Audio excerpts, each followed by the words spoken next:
Hello, and welcome to the 2025 ESE Town Hall meeting. My name is Annette Herminghaus, and I will be helping with the technical aspect of this meeting. Sarah Sawsum will be managing the slides for this presentation. Please remember to mute yourselves, and if you have any technical questions, please put them in the chat. There will be a short Q&A session at the end of this meeting. And now I'd like to introduce Professors Warren Court and Kiran Pandey. Thank you, Annette. So I'd like to welcome everybody to the Town Hall event. This is our 10th anniversary event today. My name is Warren Court, and I teach in the Department of Energy Science and Engineering in the Doerr School of Sustainability at Stanford. So our courses are concentrated on the study of energy science and energy resources, and the school endeavors to include sustainability principles in its teaching and research. This town hall event is part of a class, Energy 167-267, on evaluation of energy resources. So our students spend a lot of time attending class, writing, doing research, and computational analysis. They don't often have the opportunity to speak in public. Students may also encounter social license to operate in their future careers, and this exercise is going to enable them, we hope, to see different perspectives on their projects. This, as I said, is the 10th of these annual events. Prior events that we've had have dealt with hydraulic fracking, safe natural gas storage, transition of old power plants to cleaner fuels, and various ballot measures to restrict or eliminate oil and gas production in 3 California counties: Monterey County, San Luis Obispo County, and Los Angeles, and opposition to a large wind power project in rural Illinois. So for background about today's event, in December 2022, the federal government auctioned off over 583 square miles of ocean waters off of Humboldt Bay in Northern California, as well as near the Central Coast's Morro Bay. These leases will pave the way for 5 giant wind farms, 2 of them locally. Each will feature hundreds of towering wind turbines. Each turbine will be 900 feet high, roughly the height of a 70-story building. Each lease will be 20 miles offshore and cover about 80,000 acres. Developers paid $130 and $150 million, respectively, for the lease rights. As part of the sale terms, the developers were encouraged to establish workforce training programs and forge community benefit agreements with local communities, stakeholder groups, and tribal entities whose lands may be impacted by this offshore wind development. California's ambitious energy goals call for a zero carbon power grid by 2045, and offshore wind farms may produce up to 25 gigawatts of electricity, enough to power 25 million homes.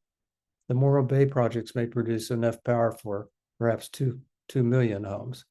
So from inception to completion, these projects are estimated to take up to 11 years. However, as of today, there are no large-scale offshore wind farms operational in California, although there are in other states.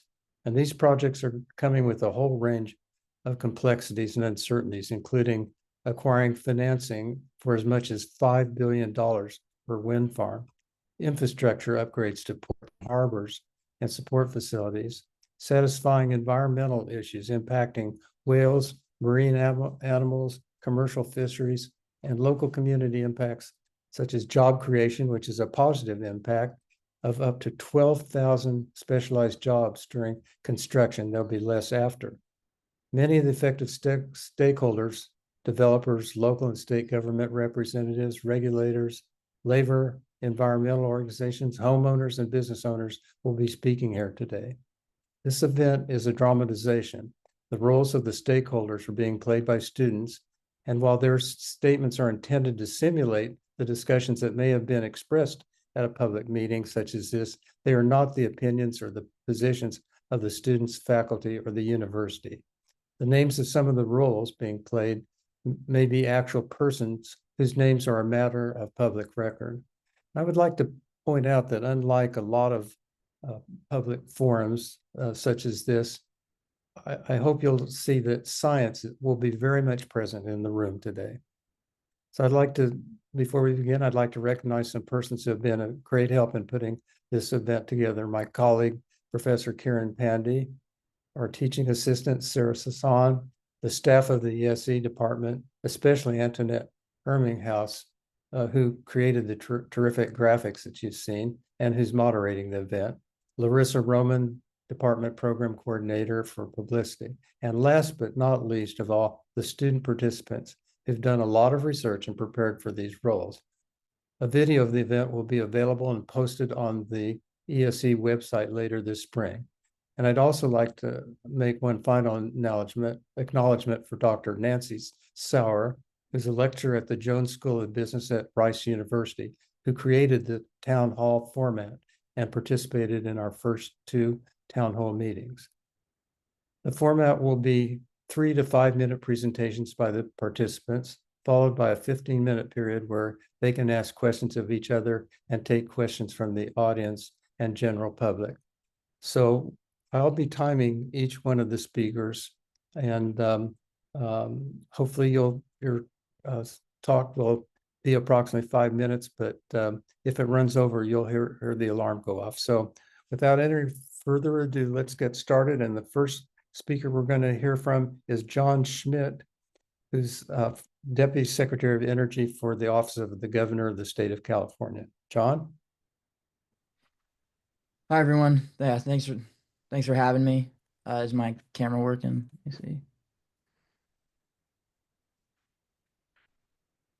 Hello, everyone. My name is John Schmidt, and I work in the California Office of the Governor, where I serve as the Deputy Secretary of Energy. My main roles are overseeing state energy policy, ensuring state energy security, and pushing clean energy initiatives.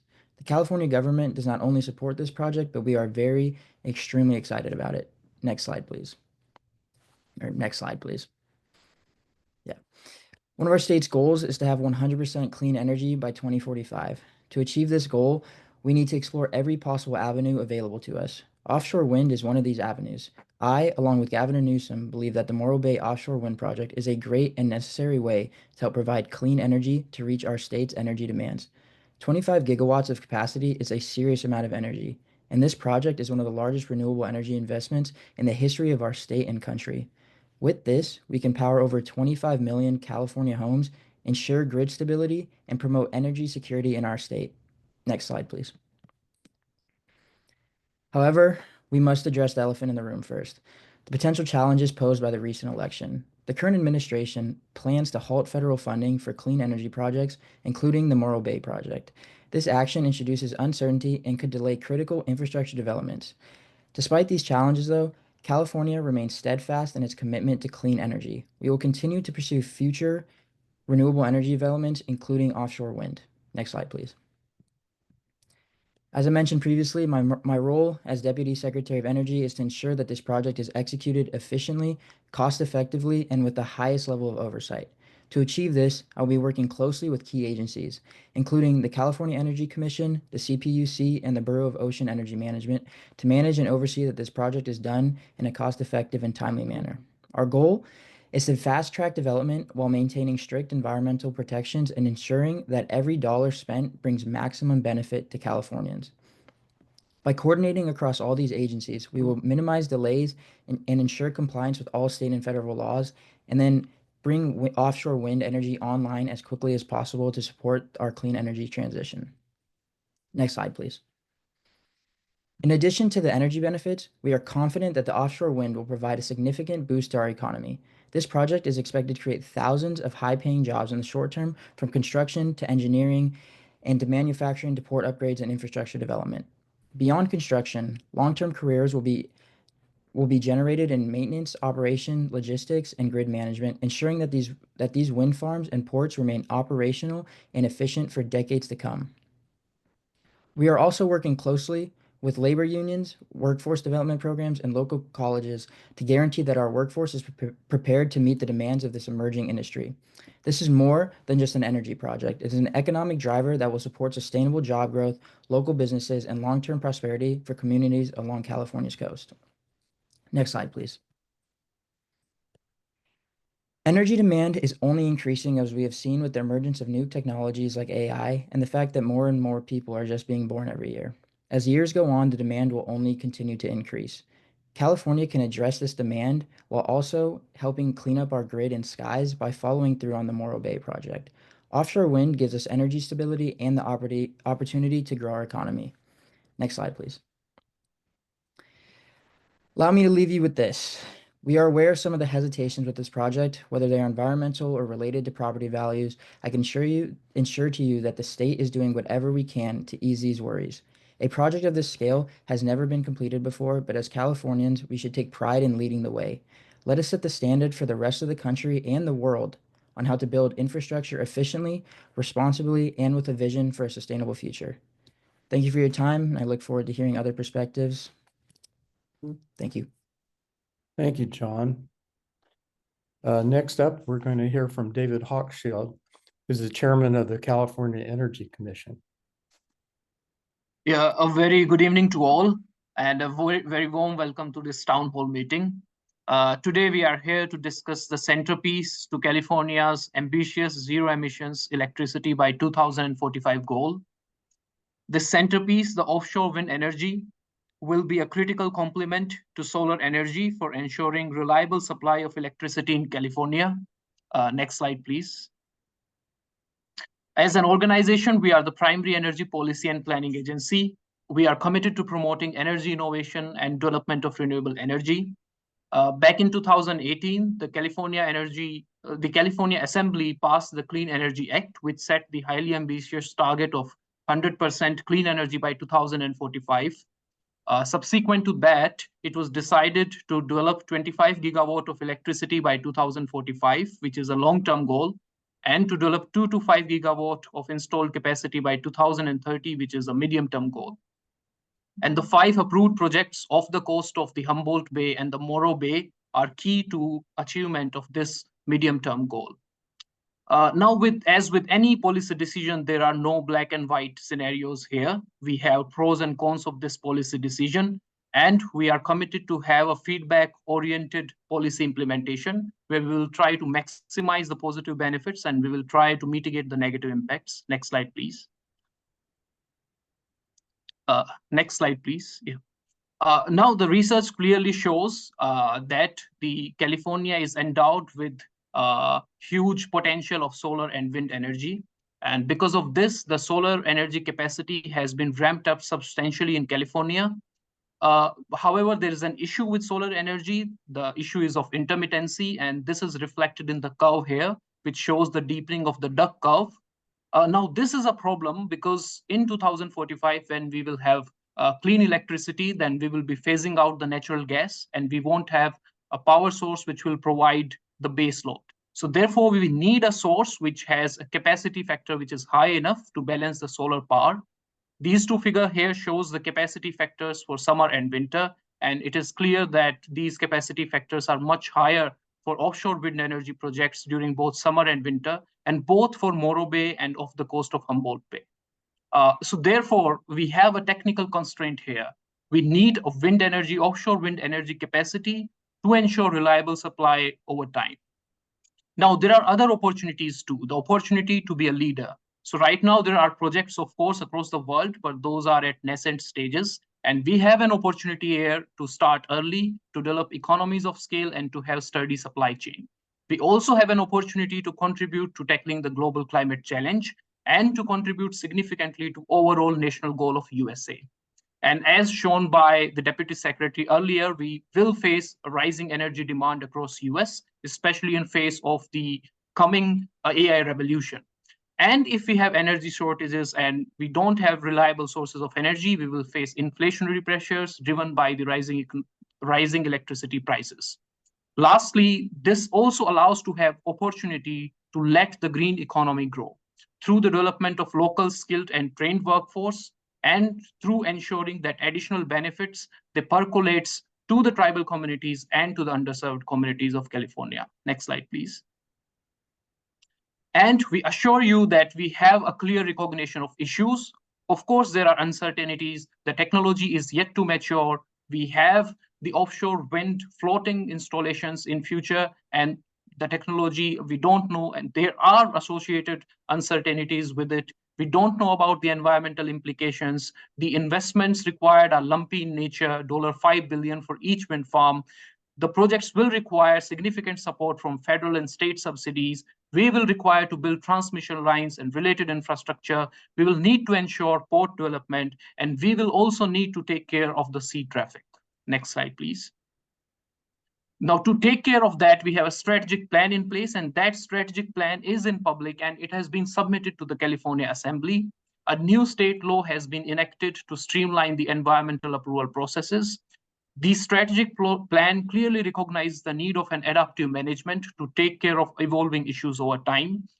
The plan also envisages a port-led development, and we have mandates to the private sector companies which are participating in these projects. We have the inclusive development agenda, where we will try to promote the skill development over time, and also there are mandates for development of port community and tribal areas. Lastly, there are detailed strategies to tackle adverse marine impacts. And of course, it's hard to find or to state now what will be the challenges, but we have a feedback-oriented policy in future, and we will take care of these issues. Next slide, please. I'm happy to hear your views on different dimensions on these projects and also the ways to ensure collective action. Thank you so much for listening. Thank you, David. Next, we're going to hear from Mr. Salud Carbajal, who's the U.S. Congressman for the 24th Congressional District, which covers San Luis Obispo and Morro Bay area. Thank you, Warren.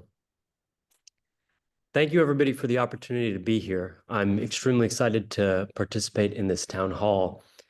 I think that this is a great forum for us where we have people who are on every side of this issue, people who are staunchly in favor of offshore wind development, people who believe that it's going to be the death of their community.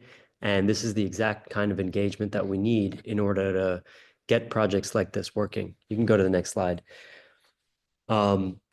I want to start by telling a little bit of a story, which is back in 2018 and 2019, the Defense Department was extremely, extremely concerned about any future offshore wind development in California.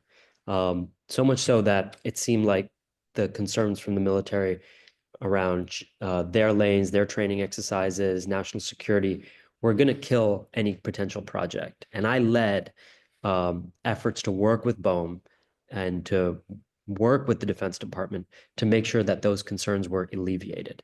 And so as we go through this discussion, I would just like to say that from the environmental community, from the fishing community, from homeowners, anybody who has concerns, I'm here to hear those concerns and to work with you to figure out how we can alleviate them while still continuing with this project.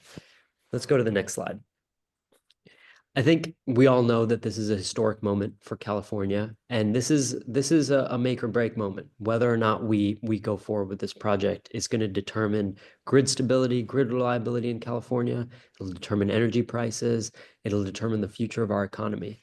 And if you go to the next slide, I think this is the most important part of this project. This is a project that's going to create 12,000 new jobs just for this. But if you think about it, why did offshore wind fail on the East Coast? One of the biggest reasons was ships. There's a lot of regulations around how offshore wind projects have to use domestically made ships. If California can get ahead of this, if we can successfully implement this project, we can be a world leader in offshore wind. The United States has already lost the race to produce solar panels to China. We lost that industry a long time ago. We're losing in batteries. We're losing almost all of the renewable industries. But in offshore wind, we still have a chance to be competitive.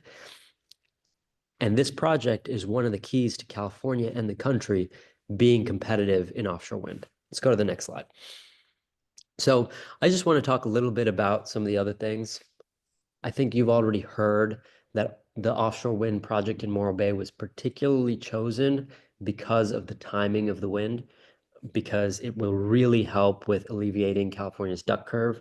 We get a lot of evening wind there. So I think that's a very important reason to support this project. Go to the next slide.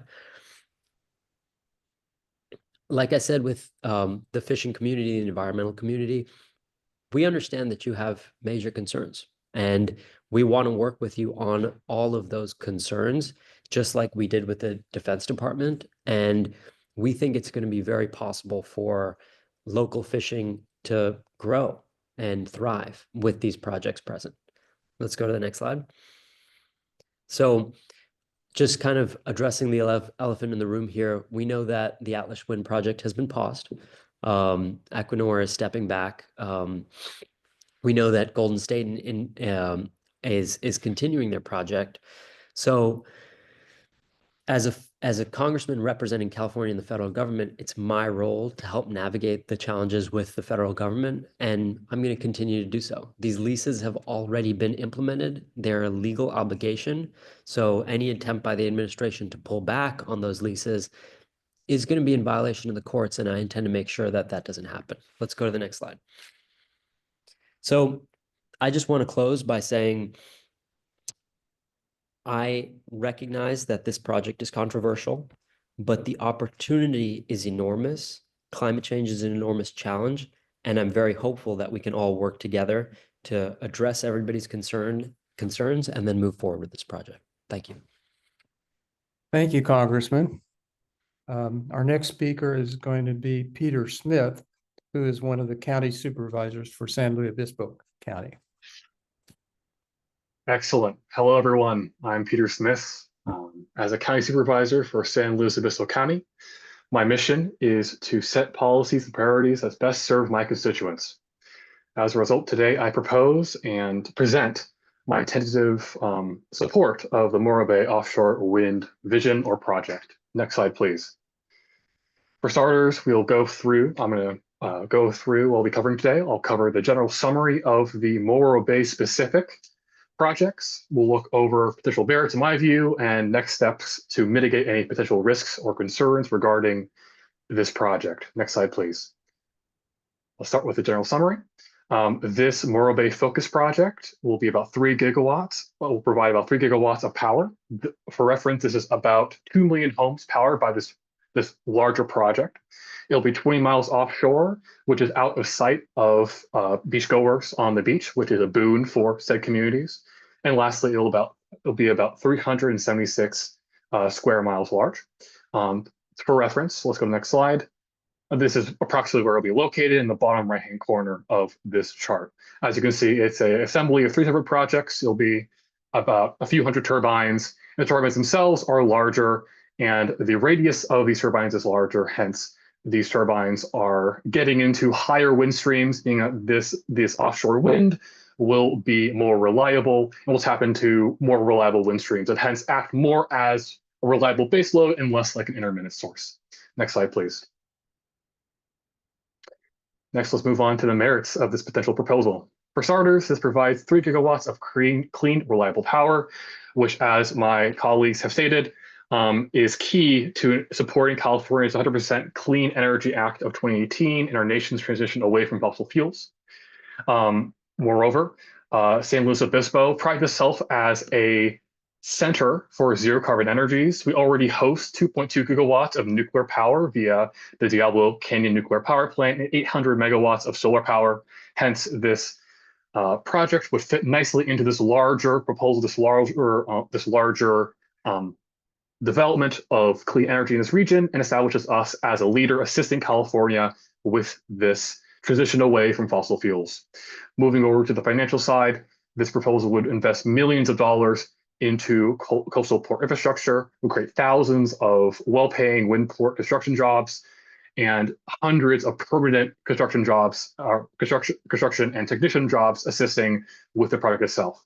However, as my constituents have told me, there are potential issues relating to tourism, fishing, tribal, and environmental concerns. To ensure that we are mitigating these impacts or eliminating altogether, let's move on to the next steps that the county supervisors are putting forward. So in total, we are using $1 million in state grants to have McDonald perform an offshore wind study. The study will look into various things such as environmental permitting, will look into set requirements, and assist us and help us determine how we can best mitigate these potential risks relating to this project. What's key is that we make informed decisions based on this report, and that we ensure that Morro Bay will be responsible to and beneficial for the citizens of San Luis Obispo County. And this next step will help us facilitate that. If this study comes back negative, I may change my opinion, but thus far, given the immense benefits of this wind study or of this wind project, I strongly support this project as of yet. And with that, I conclude. Thank you for your time.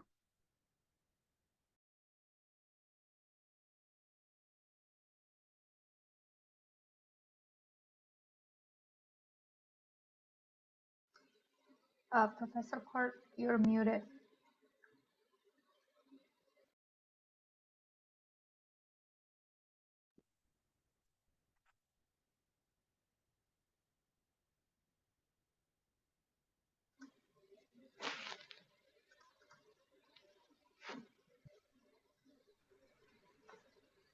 I can just go, because this is me. Hi everyone, I'm Dawn Addis. I represent California's 30th Assembly District, covering San Luis Obispo, Monterey, and Santa Cruz counties. You can go to the next slide, please. One back. Yeah, perfect. I currently serve as the Assistant Majority Leader for Policy and Research in the California State Assembly, and I'm an Assembly appointee to the Ocean Protection Council and the inaugural chair of the California Legislative Central Coast Caucus and its foundation. And I also chair the Assembly Select Committees on Offshore Wind Energy and serving students with disabilities. Next slide, please. So we're entering uncharted waters with offshore wind. And while research suggests that there could be benefits, we don't yet fully understand its impact on marine ecosystems. This is not to say that all impacts will be bad, and there's some research that suggests there could be benefits of these wind farms, but the short answer is that we don't know, since nothing like this has ever been built before. So this presents a tremendous opportunity to study the deep ocean like never before. As legislators, we must act boldly on climate change, and offshore wind will be critical in our clean energy transition, as we have heard from our previous speakers. But the development must be rooted in science, informed by local communities, tribal nations, and labor, and built on transparency and equity. Next slide, please.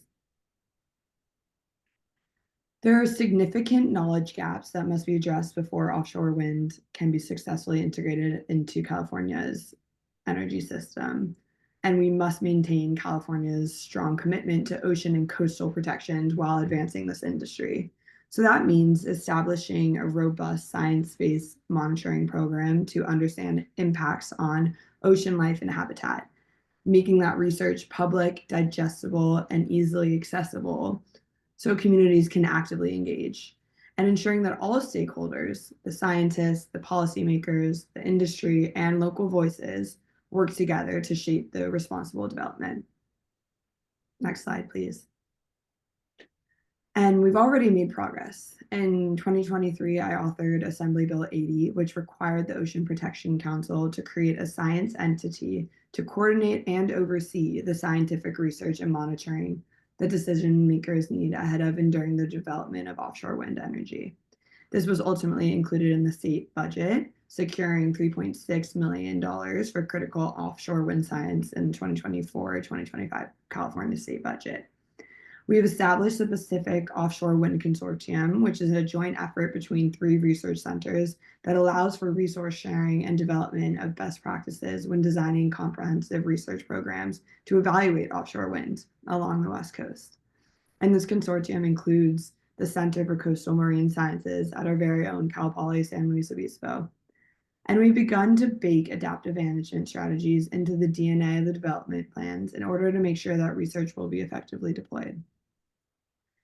California has a long history of coastal protections and climate leadership, and as we move forward, we must balance clean energy development with environmental responsibility. Offshore wind is a key part of our future, and by building it on a foundation of science, transparency, and collaboration, we can ensure a just and successful transition. Thank you for your time. Thank you, Assemblywoman. Our next speaker will be Carl Wyndham, who's the mayor of the city of Morro Bay. Hello, everyone. I'm Carl Wyndham, and I'm very happy and honored to be here and represent the residents of the city of Morro Bay. In my eyes, there is no question about the merit of this project and the benefits of millions of citizens. However, I just want to ensure that it doesn't come at the expense of the residents of Morro Bay. So my job here today is to share my city concerns and some of the potential solutions to ensure its future. Next slide, please. So a little bit on Morro Bay. In Morro Bay, we are a little over 10,000 residents with a median age of 50 years. Houses here are pretty expensive, which shows of all these people chose to spend all their life savings in building their retirement homes or just a vacation home in our city. We have around 6,000 houses where 40% of them are vacation rentals. In terms of the economy, like mentioned before, our economy is highly dependent on the tourism and commercial fishing. In fact, there are about 200,000 people that tour our little city every year. This is about 20 times the number of residents here.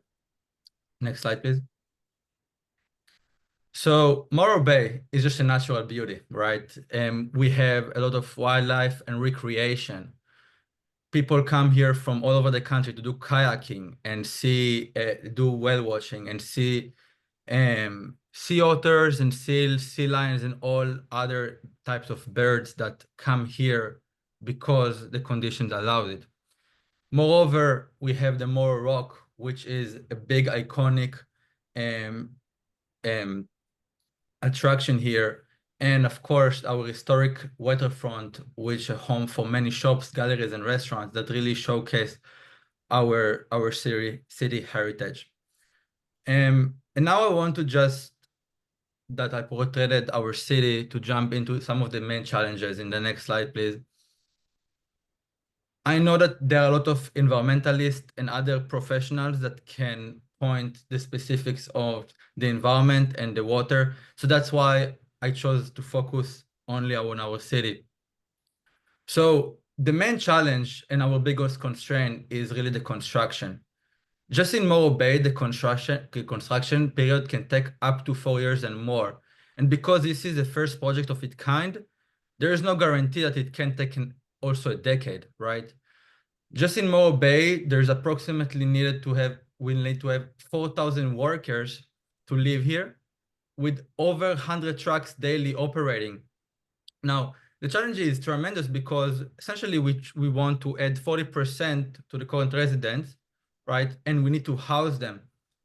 And currently we don't have this infrastructure. We want to ensure the least possible impact on traffic and noises, and therefore this worker needs to stay and live around here, not to keep blocking all the roads from both directions. And in results of that, we are afraid of some potential negative impacts of the quality of life of the residents and the tourists that may or will not choose to come here anymore. Next slide, please. Another challenge that this is more in the financial side. So like I mentioned, the tourism and the fishing industry is really holding our little city. And it's unknown whether or not this would be maintained during construction period or in the next day after the offshore winds are operating. Housing market is in a big risk. Currently, our houses pricing pretty high based on our natural beauty and what the city give and all the landscape, but that will be soon gone. So we see a potential decline in the property values. And from that, we're afraid that people will start moving away and will have difficulties to attract new residents to come to our city. Next slide, please. So now I would like to just talk about how we think in the committee of the city that we can prepare for the construction period and how we can ensure and mitigate some of these risks. So when it comes to the infrastructure, talked about potential thousands of workers that will come here. We need to ensure that we build them the housing necessary, the dining facilities, and all the other services. Since some of these workers might come here for 4 years or more, some of them might come with families. We need to think about it. We need to think where this kid is going to go to school, because we don't have currently enough schools to have hundreds of more kids. We need to mitigate the disruptions, and this by having some strict rules of the times of operations and maintain strong communication. Communication is the key, and this is super important that will happen between the developers, the construction workers, and our residents. And lastly, we need the support. We're a small city where we know for a fact that our main economics will struggle, and that's when we're gonna need the support from the government, from the local authorities, and from anyone involved. And last slide, please. So here are some of the more concrete solutions that we came up with that we think will help us in the future. So first off, like I mentioned, houses values will decrease. We need to compensate the people that put all the life savings in these houses and help them to cover some of these property value decreases.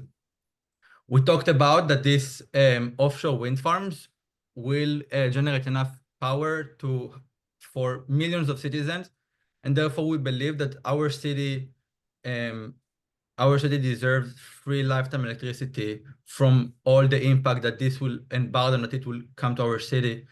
And very lastly, and this is very long horizon.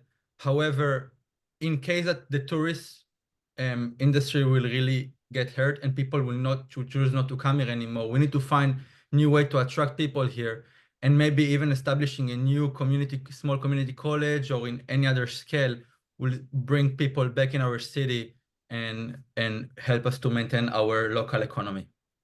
Thank you very much. Thank you very much, Mayor. Our next speaker will be Christine Stansbury, who's the Chief Executive Officer of one of the developers, Golden State Wind.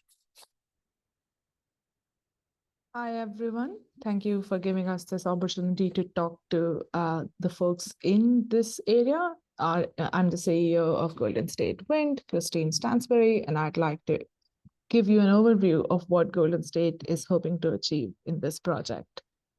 First of all, we'd like to start by giving you a little background. Who are we? Where did we even come from? So we are a joint venture between Ocean Winds and Reventus Power, and we're managed by Ocean Winds. Ocean Winds itself is a global offshore wind leader, they have had projects over 18.8 gigawatts across 8 countries in 10 years. This means that we have had successful work experience across different landscapes and different communities. Reventus Power is a portfolio company of CCP Investments, and they have had a long history of investing in offshore wind specifically. Between these two entities, we have large expertise and investment wherewithal to create new projects to transition to a more greener grid. The intended project in Morro Bay Wind Energy area will be 22 miles off the central coast. At this distance, objects would be barely visible. Even with large wind projects would be only faintly visible on an especially clear day. So this would not cause any destruction in the habitat of the area in terms of the ocean views. This project is expected to generate up to 2 gigawatts of clean energy, and that would be enough to power 1.1 million homes, and is crucial to meeting California's 100% clean electricity goal by 2045. We've made significant commitments in workforce development and supply chain initiatives to make sure we are uplifting the local economy that we are working with. We intend to make $30 million of investment into this. We've had engagements and we hope to continue having engagements from different coastal communities so that we are aware deeply of the impacts that the project can have and proactively fix these. I'd like to also explain to you what more specifics about this project. Could you go to the next slide, please? Our expertise allows us to develop these large-scale projects over more than a decade. We have done this, and we've done this in 17 different regions. And we have active collaborations with local land commissions and the fisheries communication plan to ensure the coordination with fishing communities. We understand that none of these projects have zero impact on the environment. They do. Our intention is to make sure that they have the least negative impact and enhance the maximum positive benefits of these projects, including implementing marine habitat protection strategies. If you could go to the next slide, I'd also like to tell more specifics about the project. The 2 gigawatts of clean energy that we're generating will remove 5 million metric tons of carbon dioxide annually. At this scale, this project will not only make sure we reduce GHG from the environment, but also reduce harmful particulate matter. The timeline to the project is for the next 5 years, it would focus on site assessments and permitting to make sure that we do this right. And we need your help in making sure we do this right. Once we have received all the permits, over the next 5 years, we will undertake construction and installation and finally start operations in 2036. I know hearing about floating wind projects can be confusing. It was definitely confusing for me initially. How do these even manage in the ocean? So they're tethered to the seabed using advanced mooring systems. And this is the same technology that has been applied in offshore oil and gas processes also, which have worked for a number of years. We use high voltage transmission lines to connect to the onshore grid points, which would minimize the kilometers of transmission line used. And we will also spend investment in upgrading the ports to make sure that it's ready for assembly and maintenance. This project would create 12,000 jobs in specialized construction and would support local businesses and port investments. Finally, as you know, that the grid has been unstable for quite a while, and by reducing reliance on fossil fuels, we would also be able to enhance grid resilience. Could you go to the next slide? Yes, a large question we receive is our funding sources. This would be a mix of federal and state incentives, IRA tax credits, and California's stated $12 billion investment would also support us. But we do intend to not just rely on investments by the federal and state government, but also put in our own money where our mouth is. CPP, who's our joint venture partner, will invest and backstop all losses to make sure that we can provide the right kind of financial investments in this project. And over the lifetime of the project, we envision it to have $30 billion of economic impact. So any kind of subsidies or incentives we get from the government are also creating economic impact for the local community. And if we go to the next slide, I'd like to end by explaining what we are doing for the ecosystem. We are working very closely with coastal commissions and the NOAA to make sure there is a coordination and fair compensation plan. And this is being done over a long period of time. And we are here to make sure that we hear everybody's needs and communicate and engage in a transparent manner. We hope to hold many such public forum hearings and town halls to ensure that we have direct meetings with each stakeholder and focus on creating jobs. And I'd like to end by explaining what we really stand for. Golden State Wind is committed to delivering a clean energy future, balancing innovation and environment stewardship and community engagement. Offshore wind is not just an energy solution, which we're trying to use. but it's also a pathway to economic resilience for a community such as yours and ensuring that the future generations have sustainable livelihoods. Please let us know if you have any questions, and we'll share details so that you can also reach out to us after the town hall. Thank you very much. Thank you, Ms. Stansberry. Next, we're going to hear from the other developer of the wind projects, Molly Morris, who's president of Equinor U.S. Offshore Wind. Hello, everyone. My name is Molly Morris, and today I am the president of the U.S. Offshore Wind through Equinor. I've been at Equinor since 2008, and I've been working diligently to incorporate successful development of offshore wind throughout the United States, taking what we have done throughout the world and bringing it to the United States through Equinor U.S. Offshore Wind. This will be a quick and concise discussion about our Morro Bay offshore wind project. Next slide, please. So a quick contextualization about the current California renewable energy market.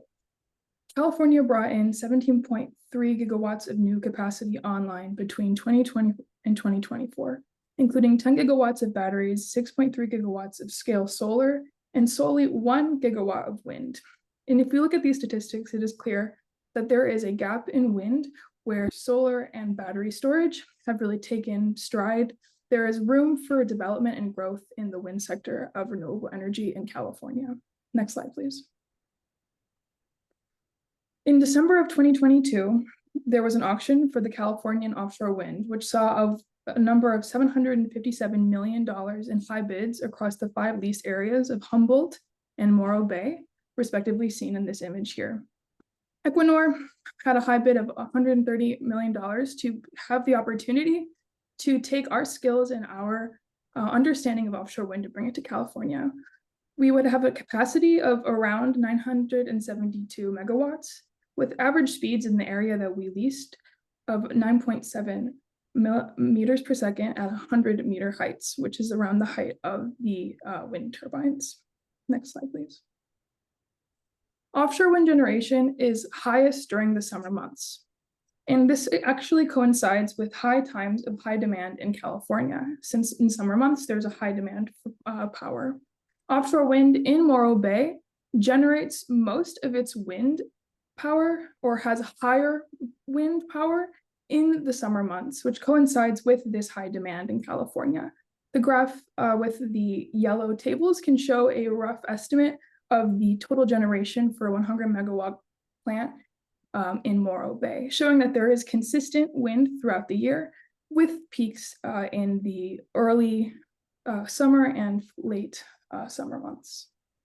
Next slide, please. Following the lease auctions for 2 of these sites, we are expected to be creating one of the first large-scale developments in California, alongside the other companies that are working in this leasing area. We are developing the Morro Bay project. Morro Bay is specifically interesting because it is next to Diablo Canyon, a nuclear power plant that is already connected to the grid. By working in conjunction with the Diablo Canyon, we will not have as high infrastructure costs due to the fact that we can just retrofit and utilize the infrastructure that is existing from the nuclear power plant to get your energy to the local communities. Next slide, please. So Equinor as a community has been functioning over the past 50 years. We are a global leader in offshore wind. We have presence in 7 countries across the globe, and we have built 10 plus offshore wind farms. We have 50 years in marine engineering and project management. We've been backed by large-scale investments and risk management capabilities. We've been advancing floating wind technologies for deeper waters and lower costs.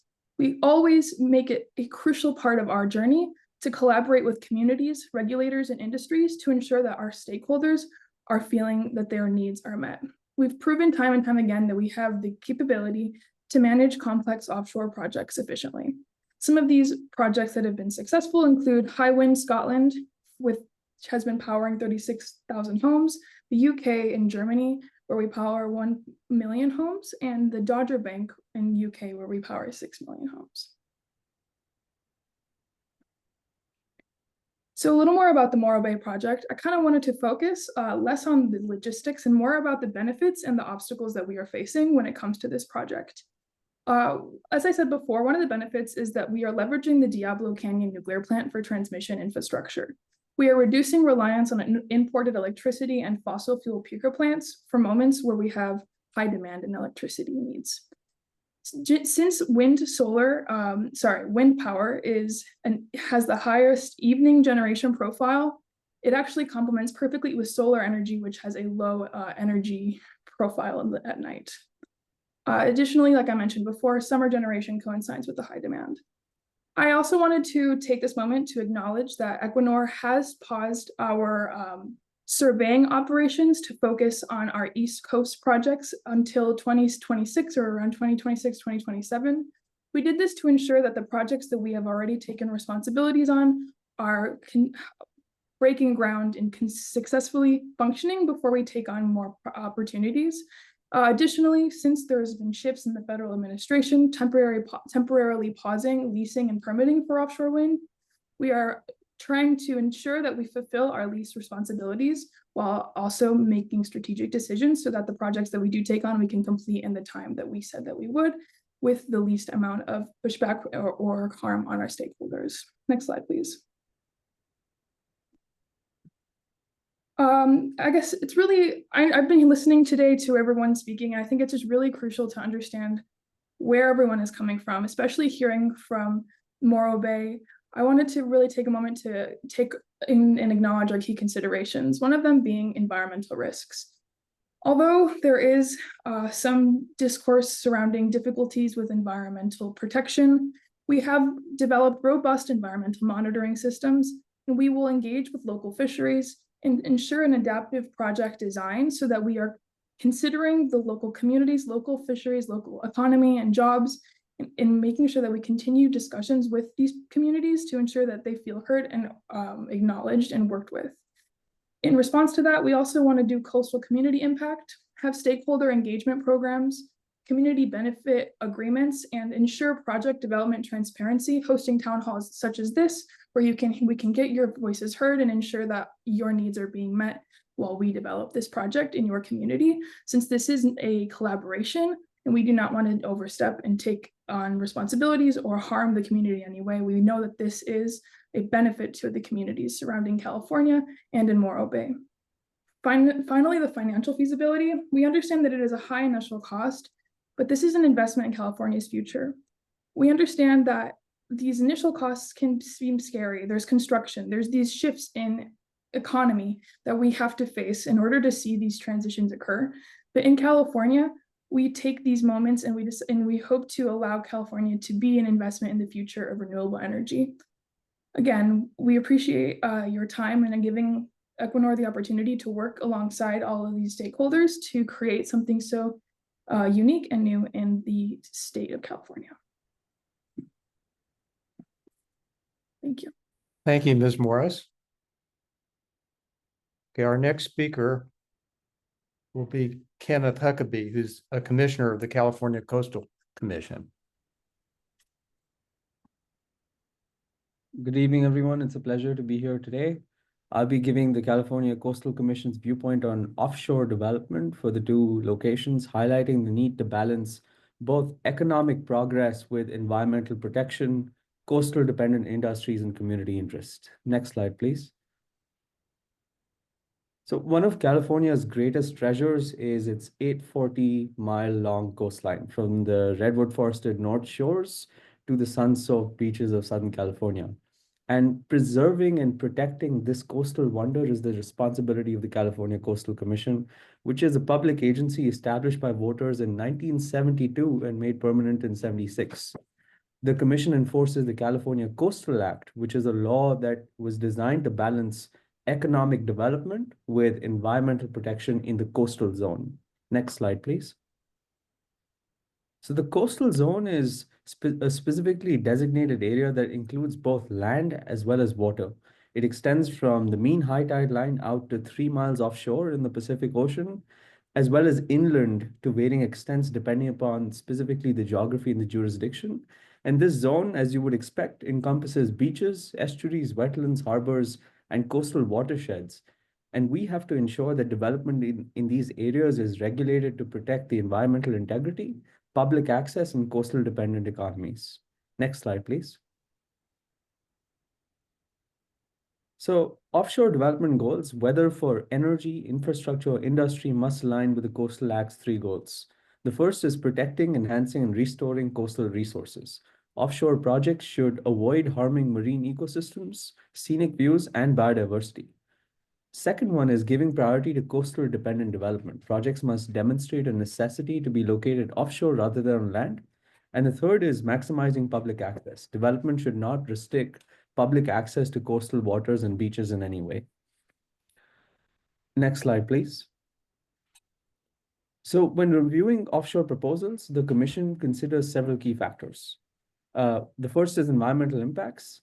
Offshore development can affect marine habitats, water quality, and climate resilience.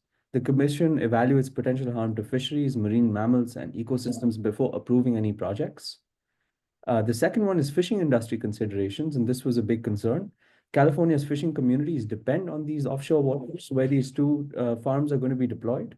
Large-scale offshore development can disrupt fishing grounds, threaten marine biodiversity, and reduce economic viability. Third, and a very big concern for us was indigenous rights and cultural resources, something that has not been brought up today. Coastal waters are historically significant for indigenous communities, and the Commission ensures that projects respect cultural heritage, sacred sites, and tribal fishing rights.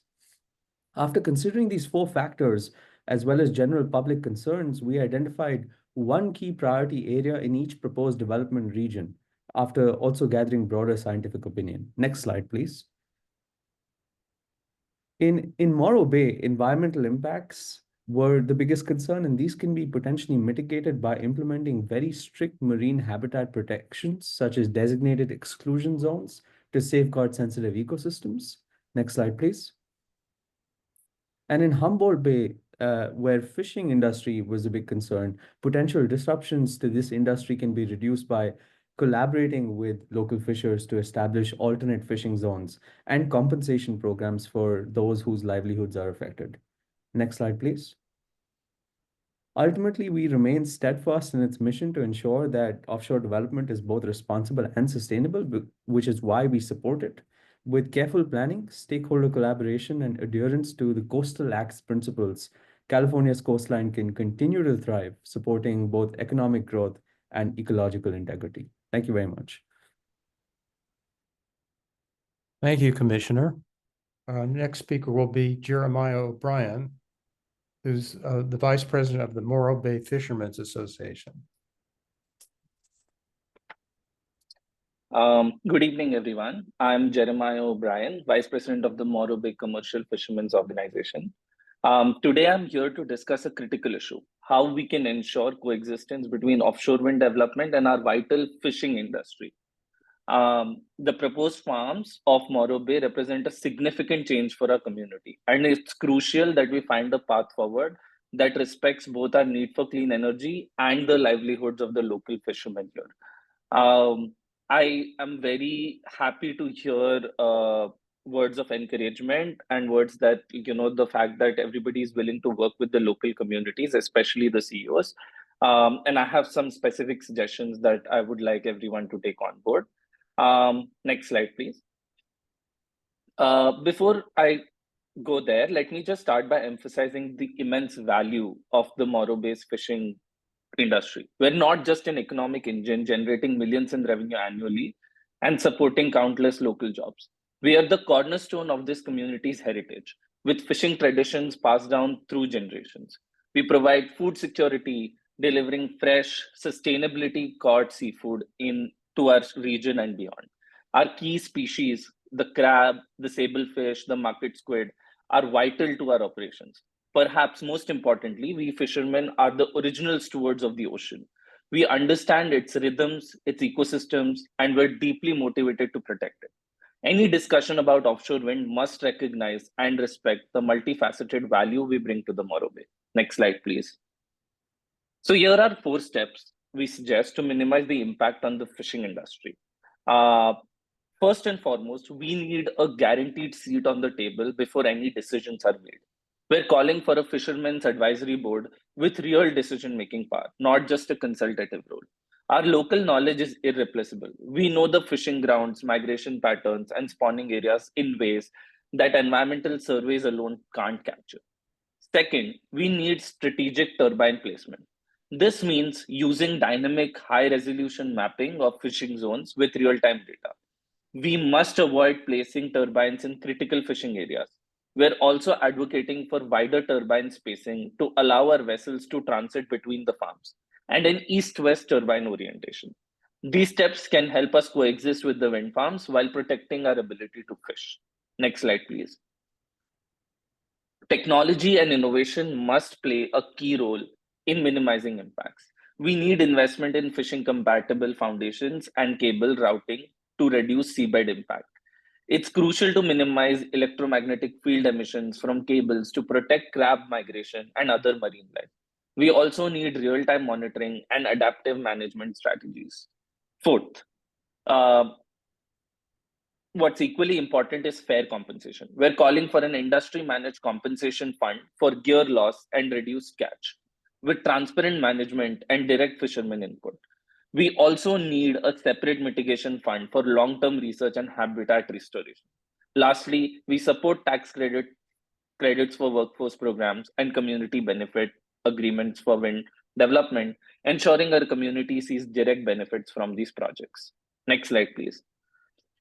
So in conclusion, I believe offshore wind energy can coexist with a healthy fishing industry in Morro Bay, but it requires genuine collaboration, proactive mitigation, and an unwavering commitment to protecting our marine resources. We urge developers and regulators to embrace these recommendations to ensure a sustainable future for both clean energy and our fishing community. I promise you this, Morro Bay's fishermen are willing to be a part of the solution, but our voices must be heard and our livelihoods must be protected. Thank you for your time, and I'm looking forward to work with all of you on this project. Thank you very much, Mr. O'Brien. Our next speaker will be Elizabeth Rutan, who's the director of Cal Poly Center for Coastal Marine Sciences. Hello, good evening, everyone. First, I would like to thank the VP of the Morro Bay Fishermen's Association there for teeing up my presentation so well. I'm glad we're going back to back here. And as stated, I'm presenting as Elizabeth Rutan, director of the Cal Poly Center for Coastal Marine Science today to discuss the Morro Bay project. Next slide, please.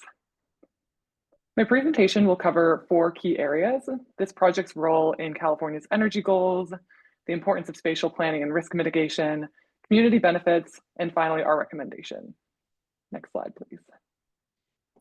So let's start with how the Morro Bay project aligns with California's energy goals. Just to ground ourselves, this project is estimated to provide 3 gigawatts of electricity, enough to power over 1 million homes. This is significant in light of California's goals to reach 100% zero carbon energy by 2045. And the CEC has set targets of between 2 to 5 gigawatts of offshore wind by 2030 and 25 by 2045, making projects like this critical to meeting our state's ambitious goals. Next slide, please. As many have discussed in prior comments, these projects can have significant impacts on communities and the environment. And we've identified several key risks, including impacts on marine life and birds, impacts on commercial fishing, as discussed prior, and impacts on the local communities. However, we believe these risks can be effectively mitigated through careful planning and management techniques, which thankfully have been followed up to this point pretty well and put us in a good position. Next, we have some of the management techniques that we would recommend are outlined here, many of which, as I said, have already been completed as part of project planning to this point. These include, first of all, painting wind turbines to be more noticeable to birds, very simple to execute on, using whale vulnerability modeling, which we at Cal Poly have executed to confirm the exact placement of where these sites should be and then where the turbines should be within those sites. And we can confirm that there was smart planning up to this point to select this location. Installing sensors on the turbines to detect incoming bird flocks, that's critical as well. So the turbines themselves can be set to rotate when birds are coming and avoid the collisions. In addition, modeling of seabird collision vulnerability to go alongside of that, which we at Cal Poly again have done and confirmed that there was smart selection of the sites that we're looking at now. And installing sensors on the cables themselves to detect tangled fishing gear. And I mentioned this, or I had this on the prior slide, but a lot of the tangling that goes on between whales and dolphins and these offshore wind farms is really between the secondary and tertiary entanglements, as they're called. So these sea creatures get entangled in fishing gear, and that fishing gear then hooks onto the turbine big installations. And so it's important to have sensors on those cables to detect that fishing gear. Next slide, please. So our analysis has shown that risks are well mitigated in the current project location, as I've stated prior. So whale impacts are low in this area. They're concentrated generally closer to shore. And so in offshore wind projects, you can actually have a benefit when it comes to whale populations and the impacts. And the western location specifically in the lease blocks that we're looking at, we've modeled and have shown that they have less contact with whales, which is great. Same goes for bird impacts. The bird vulnerabilities are concentrated closer to shore. And again, these western locations within the lease blocks have less contact with birds. Next, if we look at the fishing impacts, we do want to take this seriously because there are people who rely upon these as their main source of income. But we have looked at this, and the main fishery in the area are groundfish. And if you look at the fishery as a whole, only 2 to 4% of this fishery is in the wind energy area, which is great to see. Again, we've selected a location that will have relatively minimal impacts on the fisheries here if you compare that with other locations that could have been selected, suggesting good planning has gone on to this point. The fisheries are active closer to the shore again, and the careful turbine location selection within these lease blocks again can prevent loss in fisheries values. So we suggest that when we do go through selecting the exact turbine location, that we optimize for decreasing the impacts on fisheries. Next, similarly, we can select areas that maximize power and minimize those impacts on fisheries. And so we suggest that that does continue to happen. And finally, the payments that we've estimated, the losses to these fisheries are actually, if you do smart planning, can be as low as $10,000 per year. And when you look at the huge amount of capital investment that's going into these projects and the amount of revenue they can generate, it seems quite manageable that somehow the wind project could transfer payments to the community to subsidize that $10,000 loss if that is the way that the local politicians decide to go. So next slide, please. In environmental risk mitigation, in addition to environmental risk mitigation, it's critical to consider whether community benefits are included in the project. And I want to assure people that the Bureau of Ocean Energy Management has considered community benefits in the bids that were considered, and these benefits have been estimated for these projects at between $30 to $33 million per project. These benefits can include workforce training, supply chain development, and community benefit agreements. And the Bureau of Ocean Energy Management requires documentation to ensure that these commitments are met. And so next slide, please. Finally, in conclusion, we would recommend that California continue to move forward with the Morro Bay offshore wind project and use smart planning, rigorous assessments, and strategic investment, including stakeholder engagement.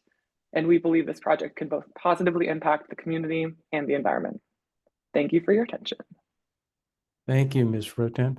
I think we'll take a short break right now. Give everybody a chance to rest, have a glass of water, whatever. So by my watch, it's almost 20 minutes till 7. Why don't we resume at 6:45, about 5 minutes from now?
Okay, the town hall event is back in session.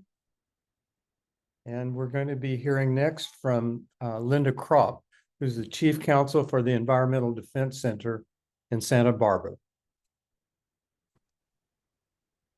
Good evening, everyone. We are Joanna Santos and Alka Panda, representing the Chief Counsel Office at the Environmental Defense Center.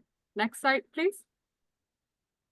We're a nonprofit public interest law firm dedicated to protecting California's coastal and marine environments through legal advocacy, policy work, and community engagement. The EDC was founded in response to the devastating 1969 Santa Barbara oil spill, one of the worst environmental disasters in US history.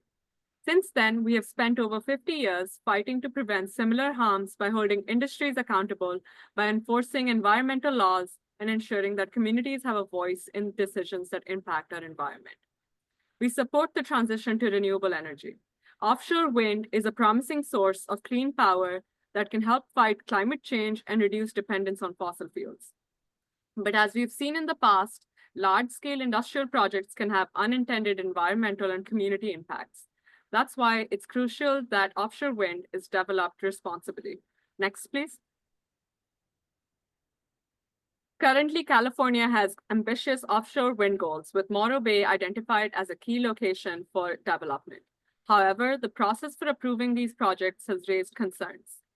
Our role at EDC is to ensure that the offshore wind energy is implemented with the same level of scrutiny and safeguards as other large-scale energy projects, protecting marine ecosystems and coastal communities from unnecessary harm.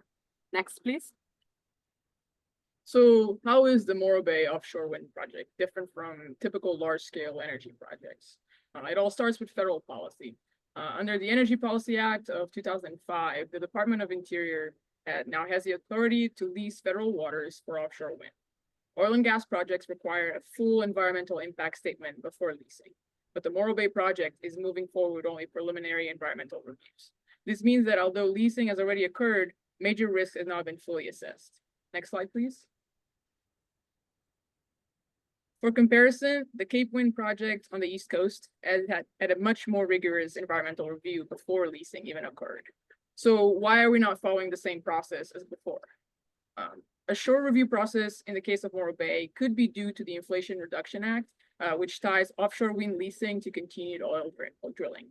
This legislative compromise complicates the clean energy transition and raises concerns about whether offshore wind projects are being rushed through to meet political and economic deadlines. Next slide, please. Additionally, the Morro Bay leasing area was adjusted to address defense and environmental concerns. While the turbines themselves no longer overlap with the Chumash Heritage National Marine Sanctuary, the tribe's government hopes to participate in policymaking regarding cultural access or granting regulatory exemptions from underwater fiber cables, which will pass through the sanctuary to get power back to shore. Tribal consultation is crucial to balancing renewable energy development with the protection of indigenous heritage. Next slide, please. So why is offshore wind developing being fast-tracked without the safeguards we have historically used for large-scale projects? Next slide, please. Because the environmental review process was shortened, we now face serious ecological risks that might not have been fully accounted for. Marine wildlife faces several risks from floating wind turbines. Their large blades pose collision dangers for birds, while extensive undersea cables increase entanglement risks for whales and other marine life.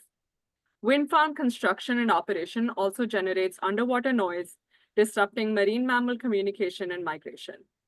Additionally, anchoring floating turbines can disturb sensitive seafloor habitats, affecting ecosystems and fisheries. Beyond environmental risks, there are socioeconomic concerns such as fisheries being impacted due to exclusion zones around the turbines, shipping routes may be affected, and coastal tourism could be affected due to onshore maintenance activities. So what can be done? We believe that a full environmental impact statement like the one conducted for the Cape Wind project should be required before onshore wind leases are granted. This would allow for early identification of risks and development of mitigation strategies before irreversible commitments are made. Public engagement is also critical.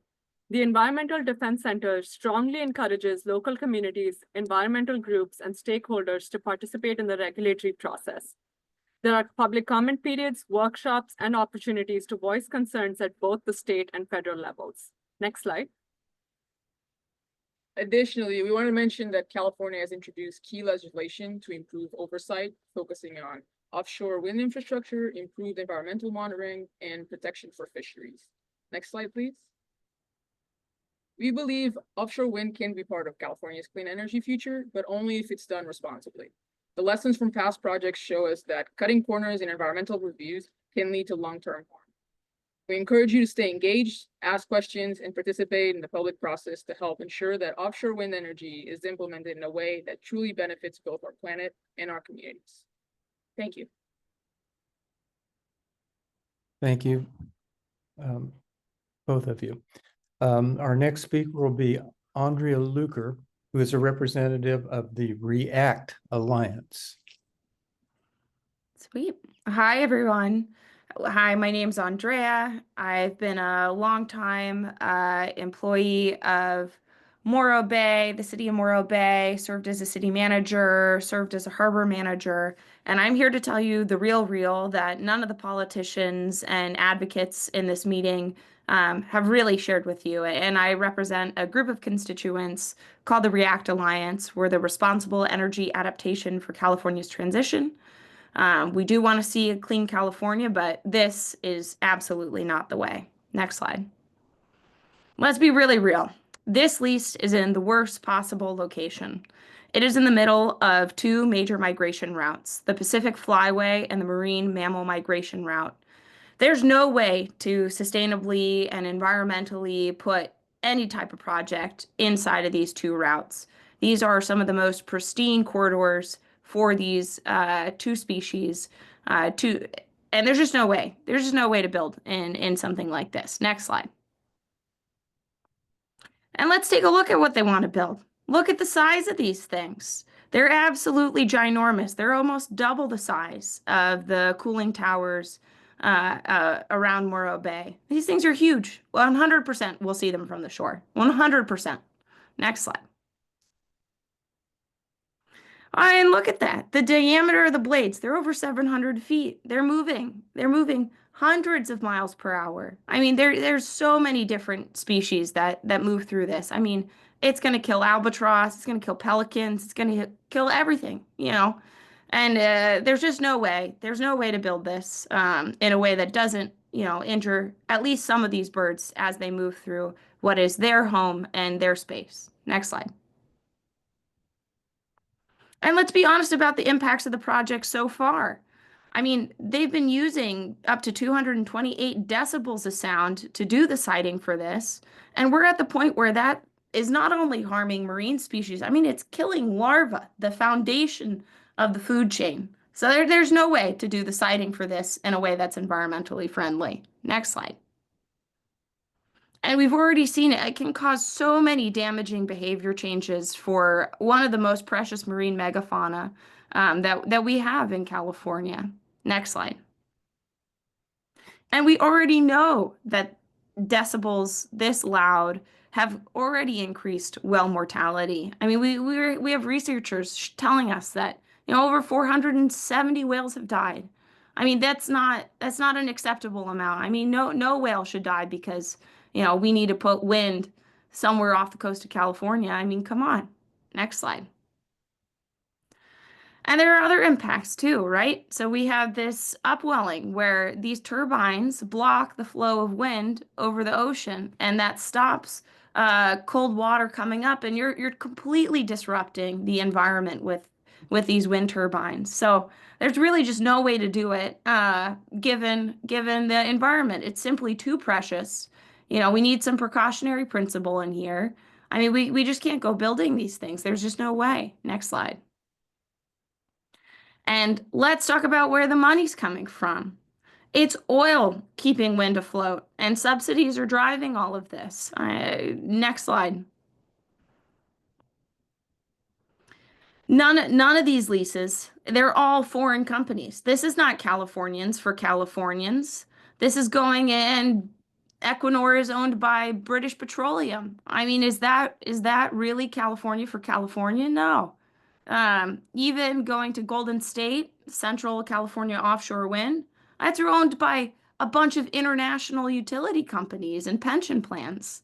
None of the economic benefit is really accruing to the state of California or or us, the everyday people. I mean, it's going to Blackstone. It's not going to Americans. So, okay, let's move on. I mean, this industry will negatively impact the real employees of Morro Bay and the real constituents. I talk every day with the sailors, with the fishermen, with the people who enjoy our natural beauty, and this is not what they want to see. Next slide. I mean, there'll be real impact on our fishing. I mean, we're losing ground, we're creating navigational hazards.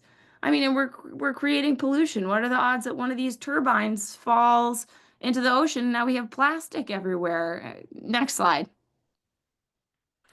And this does nothing for affordability. I mean, the cost of floating offshore is so expensive, and we already see rates going up. So not only is this a huge cost to, our community, it also negatively impacts all of California when it comes to electricity prices. So come on. I mean, next slide. I mean, these cables are also going to go all over. I mean, half of this space is protected space. I mean, the whole thing's a mess. Next slide. And if you go into their own environmental impact statement, they say that this whole project has no measurable influence on climate change. So who are we fooling with the fact that this is a green project? I mean, it's just not at all, and it has no impact on, the efficiency of the grid when it comes to carbon intensity. I mean, it's a joke. Next slide. So anyway, is it green? No. Is it sustainable? No. Is it renewable? No. Don't buy the lies of all this foreign investment trying to get us to sell out our natural resource so they can put in super expensive energy projects. And so Blackstone and Canadian pension plans and British Petroleum can all have a payday at our expense. Don't do it. Say no to this project. Continue to engage. Thank you very much. Thank you, Ms. Luker. Our next speaker will be Joan Anderson, who is a homeowner in the local area from Cayucas.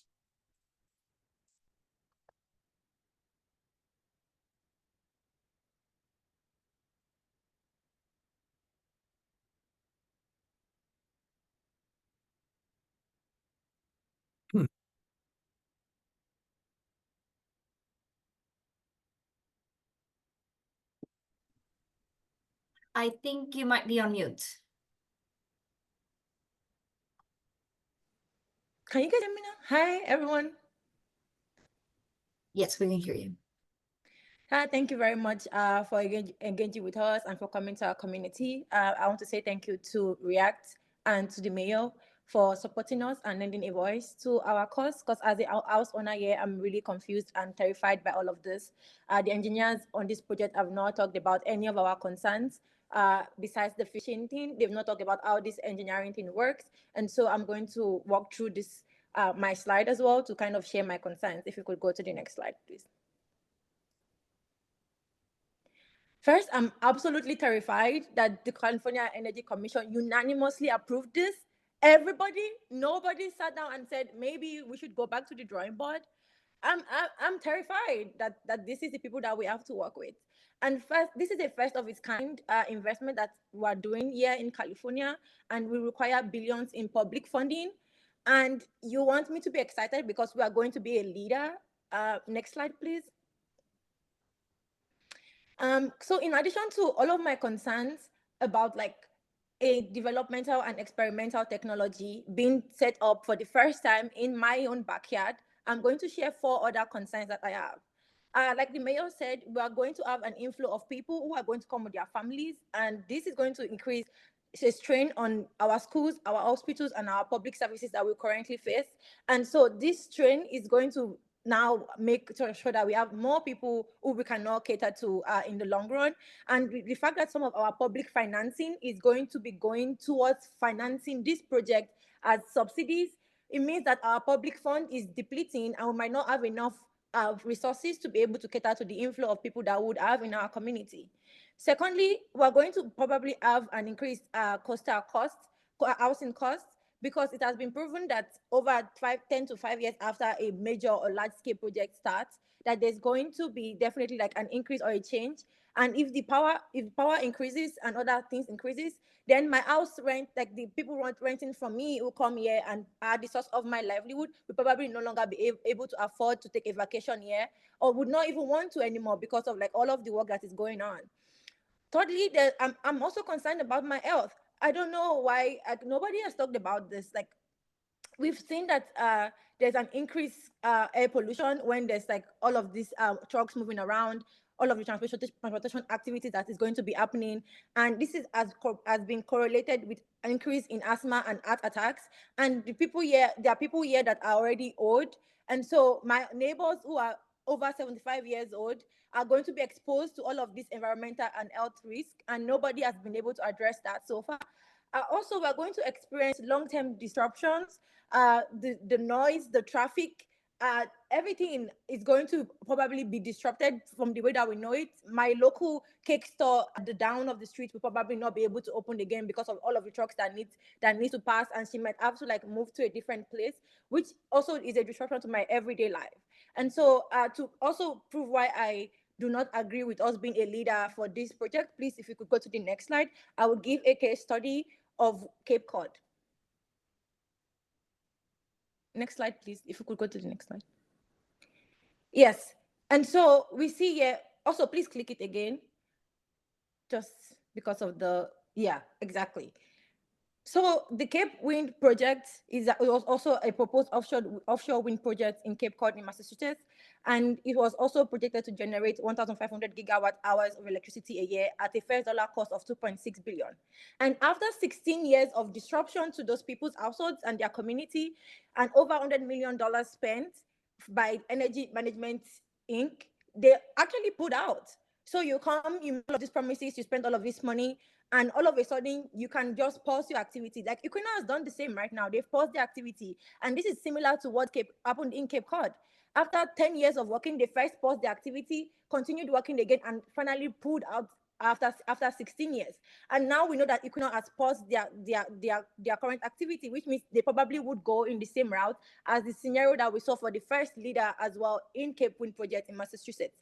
Another thing is that even people that said they were going to buy from them also ended up canceling their PPAs. So you could even, they say, oh, we're going to make so much money, we're going to employ so much people. But if the source of your revenue is cancelled, it means that you can actually, it doesn't make business sense for you to continue. So what is the guarantee that after you've set up this project or in the process of setting it up, your partners pull out and no longer have financing? Then what is going to happen to the rest of us after you've disrupted our life for decades? Also, there's the low trust, similar to what we currently have, is that we have low trust in this project, and the community in Cape Cod also had the same low trust. And we think that due to the low trust, that this project, similarly to the one in Cape Cod, is not going to survive. And there were so many lawsuits that was filed against this project, and I think that that also creates another scenario what the similarities in this are and what my concerns are. If you could go to the next slide. So please, if the developers could kindly address how the resource constraints would be addressed as an homeowner, as well as my environmental concerns, I would be really grateful for that. Also, maybe just to mention, like the seismic activities that we've been experiencing here, I would also want to know, like, would any of this impact the project or not? How does that impact our life and our livelihood? And I would really want to understand from your developer perspective how I can be able to be comfortable with all of these concerns that I've raised. Thank you very much. Thank you, Ms. Anderson. Our next speaker will be Benjamin Jones, who's also a homeowner in Morro Bay and Los Osos, California. Hi, everyone. I'm Benjamin Jones, and I'm from Los Osos. And next slide. I would just like to start by showing you a little bit of our community and what it looks like and the vibe of it. So this is our Morro Rock. It's a very beautiful view. This is like a little walking tour of Morro Bay. Next slide. So this is along that path. You see how laid back, the natural lighting, the gold palette. It's really nice, pleasant. So next slide. You see the benches, the beach, the birds flying. It's really beautiful rocks on the beach, really pleasant. You know, whenever I'm at the end of the day, I like to watch the sunset coming in, and I like to watch the boats going along the ocean. It's a very beautiful view. Next slide. So, and you see like our coast is built around this beauty. You know, we have these benches and we have these beautiful piers to sit and just watch the beach and just watch the sailboats come in, not these big shipping boats, but just regular sailboats, fishing people, you know, very peaceful, very beautiful views, something to let the mind go to ease. A lot of us are retirement age, so we came here from bigger cities to come experience this more peaceful experience. Next slide. So what comes here is our community fears with this development. So we fear that there's going to be rapid industrial development that's going to change this culture that we've developed. It's going to change this atmosphere, this community atmosphere that we've had for as long as any of us have been here, you know. This is why we're here. We're here not to chase a career or to, you know, a lot of us don't even have children. A lot of us have children who are off in college or have their own lives away from us. We're here just to appreciate beauty, appreciate the nature of our community. We have a strong tourist industry. As others have stated, it's a big part of our economy. And even me, myself, I own an Airbnb down the street from my house, and it's a big part of my living income. So I let tourists come in and come into my Airbnb. And if we lose our industry, I don't know what's gonna happen. Maybe I won't have money in the future. And we're gonna lose that laid back culture, that lifestyle that I was talking about. You know, I used to live in Los Angeles and I used to work in construction for 20 years. And we're gonna lose that laid back culture that I came here for if we do this, you know, if we industrialize our community so quickly. And not only that, there's going to be a huge strain on our underdeveloped infrastructure, you know, our traffic, job allocation. We're going to have resource shortages like everyone else was talking about here. Next slide. So are these valid concerns? So I did a little bit of research just to be objective as a, you know, community member. I want to have a good stake in all of this just so I can build up my ethos a little bit. But next slide. So what we do know as our community, because a lot of us are educated, so we do a little bit of our own research, so there's something to go along with it. So this project means hundreds of millions of dollars in infrastructure investment. So that's gonna be bigger roads, more power lines, different kind of ports. You know, our piers now, like I was saying, are more for the tourists. It's more for like you have your little sailboat and you go out into the ocean. You don't have a big shipping boat that's, you know, industrial. So it's gonna change that vibe of our city. And such development means a significant shift in the day-to-day atmosphere. Like I was saying, it's going to be much more busy, much more traffic, much different, you know, just overall atmosphere. And so here we have a case study from Indiana in 2013 of a similarly sized wind power plant project.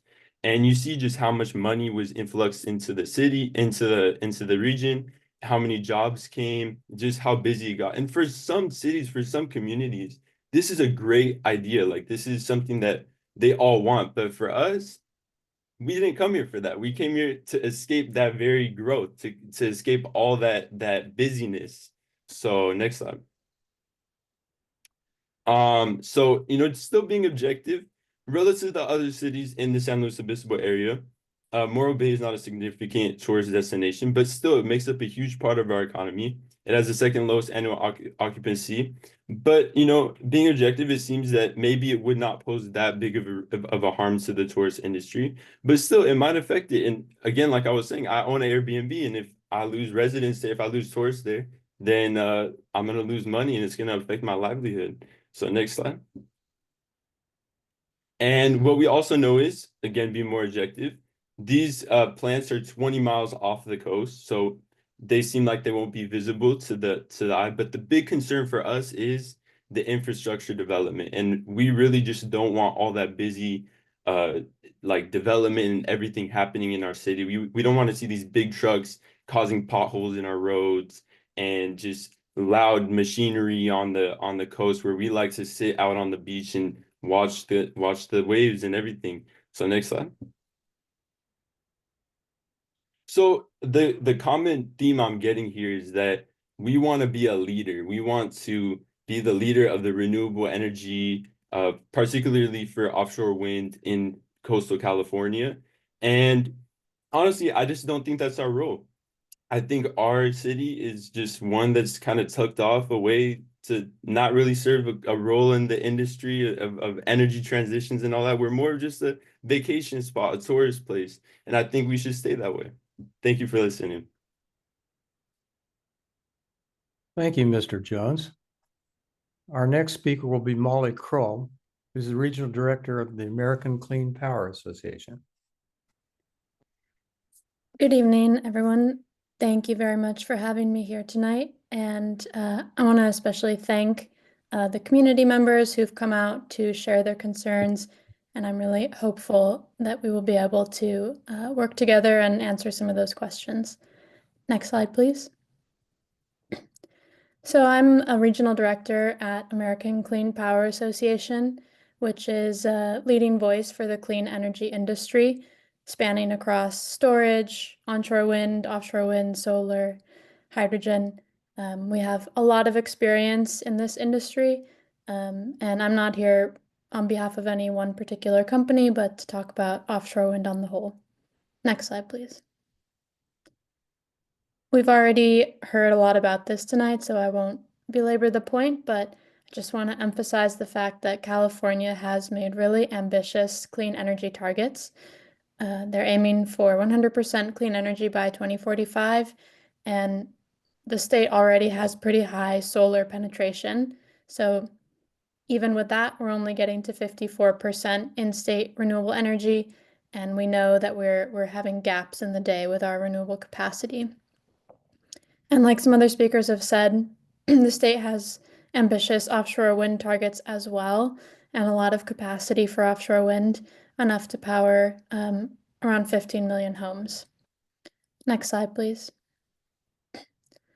Some of the benefits of offshore wind we've already heard about, but first of all, offshore wind can create really well-paying American jobs in Morro Bay and elsewhere. By 2030, the industry is expected to create around 56,000 jobs and invest $65 billion into the economy. Second, offshore wind can help push down wholesale electricity prices, which ultimately translates into lower prices for community members in Morro Bay and for residents across California. In addition, we don't need any fuel for offshore wind. We're not going to be vulnerable to spikes in gas or oil prices. So it gives us some energy security there. And then I think an important benefit is that offshore wind is indeed offshore. We know that a lot of land in California comes at a steep price. And I would ask where else we're going to find the space for renewables. And it's also close to load centers like Los Angeles, which means we won't be facing the same transmission constraints we get moving from the Central Valley to the coast. It will be actually near the places we need energy. And then we've also already talked about this, but there's environmental benefits associated with moving away from fossil fuels, including reducing local emissions like ozone, which can be associated with respiratory illnesses. Next slide, please. And then I think this is really the key part here is what is this going to mean for Morro Bay and how can we work with Morro Bay? So we've heard a lot tonight about concerns around the impacts on marine ecosystems. And I would say we've seen a number of studies showing that in some cases, offshore wind can actually improve marine ecosystems through creating reef effects, and also still leaves plenty of space for commercial and recreational fishing industries. In addition, offshore wind can create local income through jobs, through tax revenue, and through infrastructure development. And I think the concerns about property values and potentially disruptive construction, I think those are really valid. But that's something that the developers really want to work closely with communities to ameliorate, to develop community benefit plans, and to make sure that Morro Bay is the first beneficiary of this project.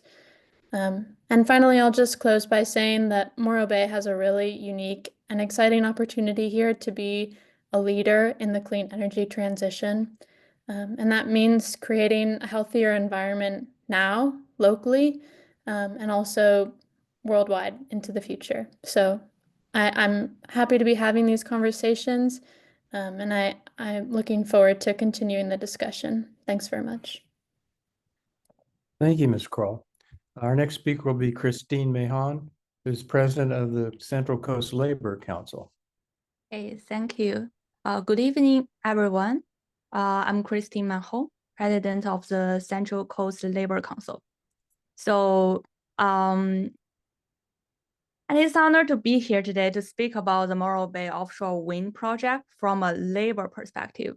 The Central Coast Labor Council represents thousands of working families, and our mission is clear: to foster responsible development of clean energy projects that create good paying jobs while addressing the concerns of our local communities.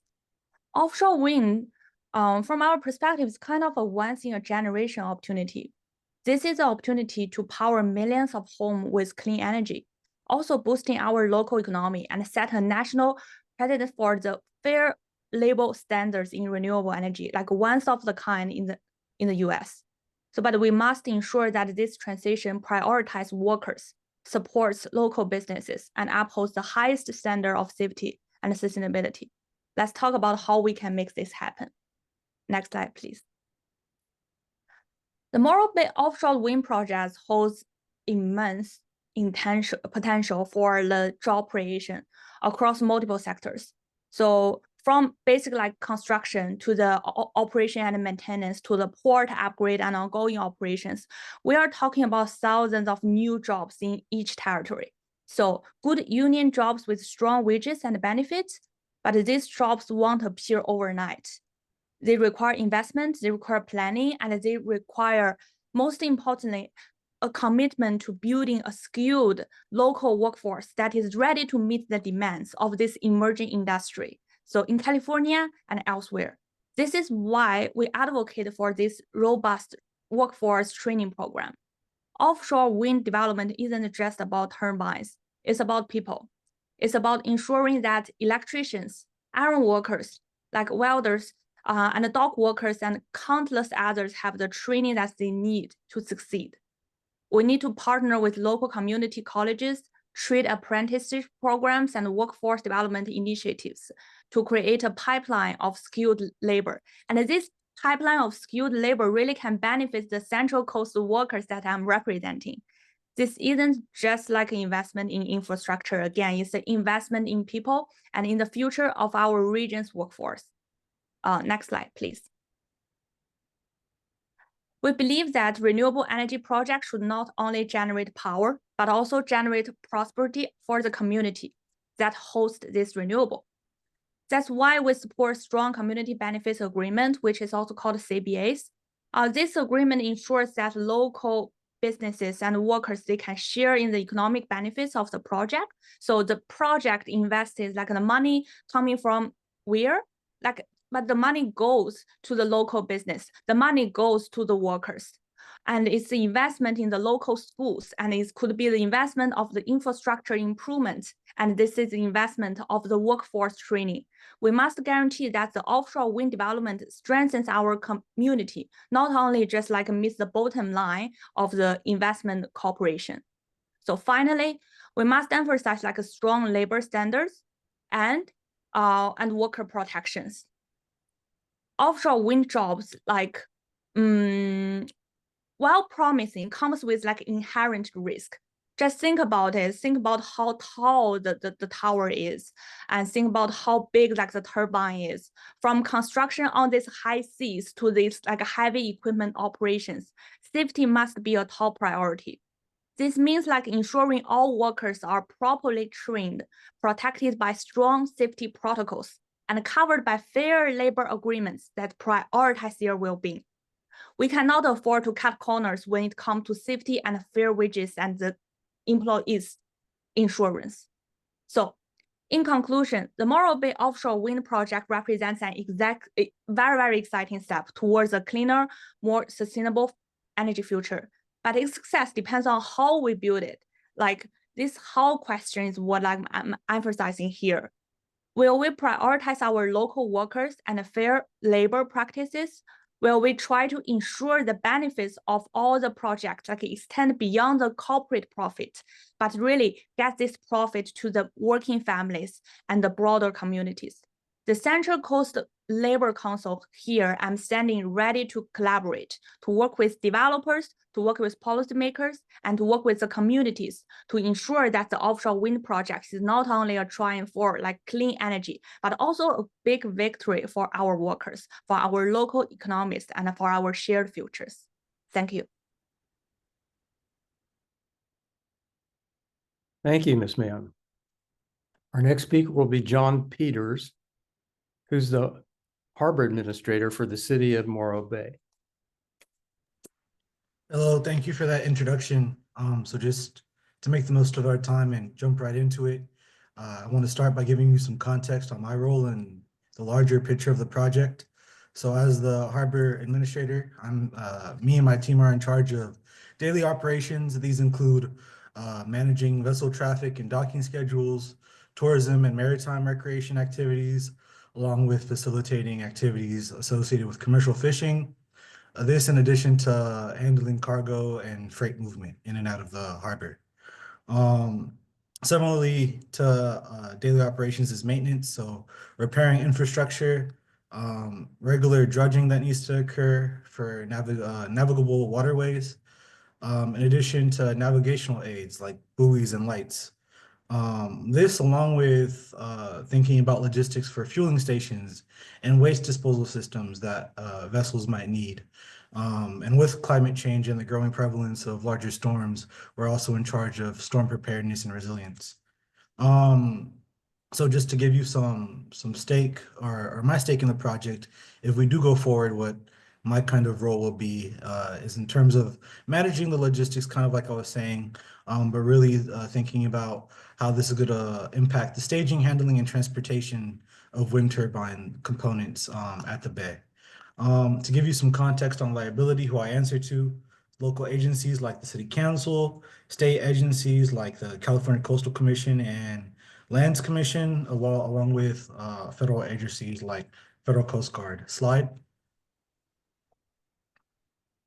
So just to give you some context on some limitations, for example, we need construction renovation as further delays might be caused with increased capital and labor cost with the time value of money. In addition, we'll have increased traffic as a result of these operations, impacting other operations that currently occur, including fishing and other recreation. For context, our fund relies on boat slip rentals currently for more than $500,000 of our annual revenue. This in conjunction with limited budget of 2.15 in 2021, 2022,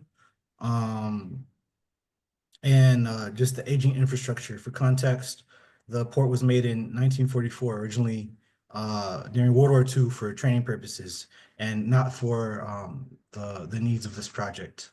Slide. Again, just to give you some concrete examples of the infrastructure that will need to be built, include deepening the berths. To successfully accommodate this project, the berths would need to be 11 meters, and we need crane capacity of up to 5,000 tons. Currently, we could support, in order to successfully accommodate this project, we also need to support vessels of up to 216.5 meters and dock loads of 30,000 tons. This is quite a ways off from our current operations. For context, our docks weren't really meant for vessels over 150 feet. So we're talking about some serious renovation that needs to occur. This in addition to stakeholder agreements that might happen in terms of a barrier, especially relating to environmental impacts, especially as it relates to environmental impacts as well as profits and who will get a share of the funds. This as well as transmission infrastructure, which is 2.5 million per kilometer, I believe. Slide. However, there are some potential benefits for this project, mainly an increased funding leading to an increase in operations.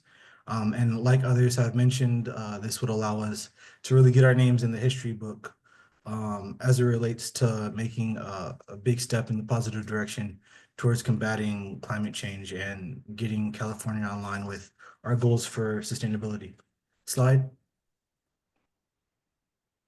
So just to kind of, I know I've talked about some limitations and a lot of the challenges, but if we do proceed, I kind of want to offer some main points of how we could proceed, including regular meetings, clearly defined project phases and timelines associated with those, along with open interagency collaboration. Slide. And just kind of some final considerations.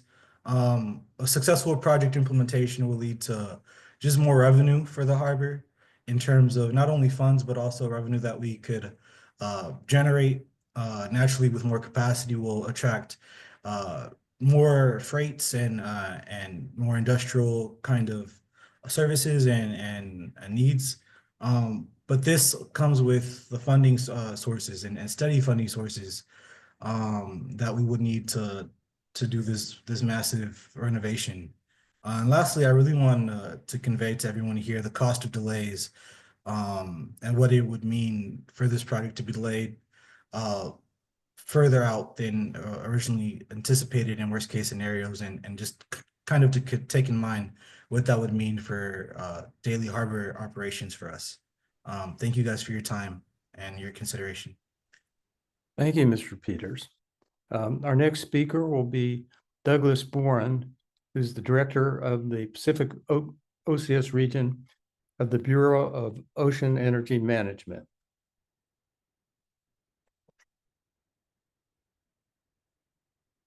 Can you move on to the first slide, please? Good evening, and thank you all for being here today. My name is Doug Boren, and I serve as the Pacific Regional Director for the Bureau of Ocean Energy Management, or BOEM. We are a federal agency under the U.S. Department of the Interior, responsible for managing offshore energy and mineral resources on the Outer Continental Shelf, or OCS. Specifically, the Pacific OCS region oversees federal waters off California, Oregon, Washington, and Hawaii. These waters extend from 300 to 200 miles offshore within the U.S. exclusive economic zone. To support our work in the Pacific region, BOEM employs experts across multiple disciplines, including geoscientists, engineers, marine biologists, environmental specialists, and so on, to ensure that offshore energy development is scientifically sound, environmentally responsible, and is well aligned with federal regulations.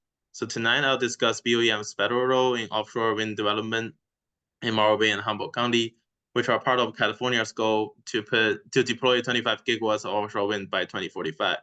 So next slide, please.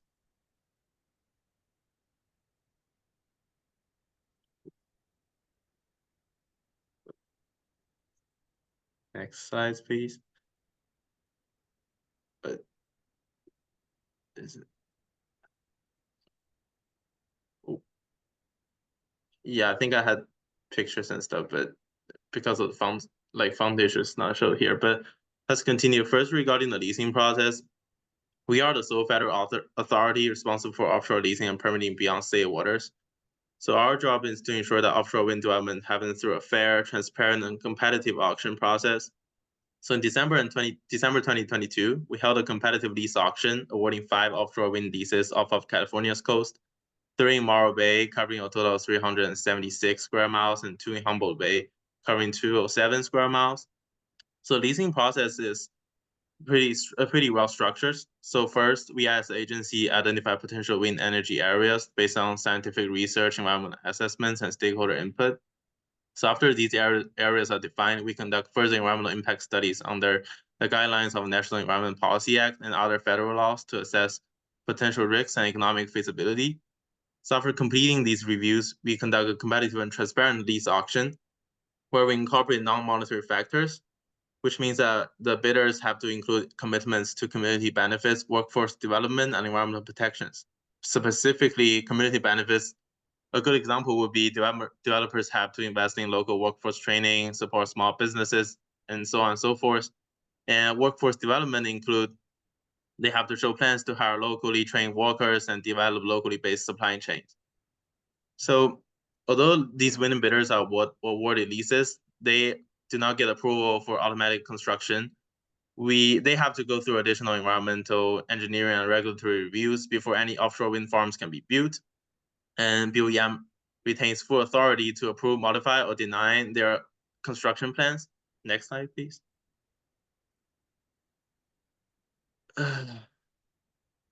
Yeah. So as these projects move forward, BOEM recognizes that many stakeholders have raised valid concerns. So one of the key concerns we have heard of is how offshore wind farm affects whale migration routes, fish spawning areas, seabird flight patterns, and deep sea ecosystems. From the fish industry, we have here questions on whether the wind turbines would restrict access to fishing grounds, alter their populations due to habitat changes, and affect navigation for fishing vessels.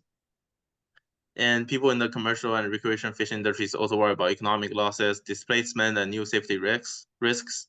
In terms of military interference, there are questions on how will these projects impact military training zones, radar surveillance, and aviation safety. Last but not least, since the state's existing electrical grid is not currently designed to handle large-scale offshore wind energy, there are questions on does California have the transmission capacity or enough port infrastructure to support offshore wind? So let's move on to how BOEM address these concerns. Next slide, please. Yeah, so before construction, developers must conduct federally mandated environmental studies under the Environment Policy Act. So these studies help assess the potential impacts of offshore wind projects. And to address concerns about marine ecosystem and wildlife specifically, we require developers to conduct site-specific biological assessments. And if there are any noise concerns, they also have to implement noise reduction technologies or habitat conservation strategies. So additionally, we work with Department of Defense and Federal Aviation Administration to ensure that offshore wind projects do not interfere with military training zones in any kind. And we also recognize concerns from the fish industry. And we thus require developers to submit fishery mitigation plans, which may include compensation programs for affected fishermen, improved communication through designated fishery alliances, and adjustments to turbine siting to reduce conflicts with commercial and recreational fishing. So scientific research is a key part of our long-term oversight. So developers are required to fund deep sea ecosystem studies to fill knowledge gaps on the ocean floor, the water column, and the airspace. We also have Pacific Environmental Studies program in our local region that supports long-term data collection on ocean ecosystems, climate impacts, and offshore wind interactions with marine life. These research altogether will reduce uncertainties in offshore wind development and help shape our future policies. So next slide, please. So another key pillar of our efforts is stakeholder engagement, ensuring the offshore wind development is responsible to our community concerns. Next slide, please. Through scientific research, stakeholder collaboration, and finally, our commitment to balancing renewable energy is further reinforced by the California July 2024 Offshore Wind Blueprint. They help find additional environment research and outline strategies for responsible offshore wind growth. So beyond these efforts, we are also on the way to conduct a programmatic environmental impact statement to help analyze the cumulative impacts of our offshore wind development along the California coast. This analysis could help us identify program-wide mitigation measures in the future and help guide our efforts to minimize future projects' impacts on environmental and economic disruptions in California. So through these efforts, BOEM as an agency is committed to guiding offshore wind development responsibly, ensuring that it's well aligned with federal regulations while contributing to the state's clean energy future. So at BOEM, we welcome public input. So if anybody have additional concerns, I encourage you to participate in our federal comment sections where input is considered in our regulatory decisions. You can also visit our website for further information on our studies, our project timelines, and our federal compliance requirements. Thank you. Yeah, and Thank you, just a Mr. note, I think the PPT is like completely different from the one I just Thank you, submitted. Mr. Boren. Okay, our next speaker will be Violet Sage Walker, who's chairwoman of the Northern Chumash Tribal Council. Hello, we are Northern Chumash Tribal Council, NCTC. So we are an organization to work for Native American Chumash people. So thank you so much for having us tonight. And today we would like to talk about how we have been working together with the Morro Bay Offshore Wind Project to ensure the balance between our rights and renewable energy development. I would like to talk about what has been our concern, how we are working with stakeholders, and what we're looking for in the future. So next slide, please. Sorry. Okay, so let me start from introducing the Chumash, us, and our organization. So the Chumash people have lived in central coast of California for a long time, over 20,000 years. And we have been known for the advanced maritime culture, building an advanced canoes, called tumulus, and rock art. And most importantly, our culture, our culture's philosophy is philosophy is rooted in sustainable and respectful use of natural resources, and we have long lived together with nature. And at our organization, the Northern Chumash Tribal Council, NCTC, is a nonprofit organization for these Chumash people. And we were established in 2006. We have been working to preserve the Chumash culture, heritage, and nature. So next slide, please. Okay, so next, let me introduce Chumash Heritage National Marine Sanctuary, one of the greatest works we have ever done. And after that, let me explain how the sanctuary was related to Morro Bay Offshore Wind Farm. So Chumash Heritage National Marine Sanctuary is 17th marine sanctuary designated by National Oceanic and Atmospheric Administration, NOAA.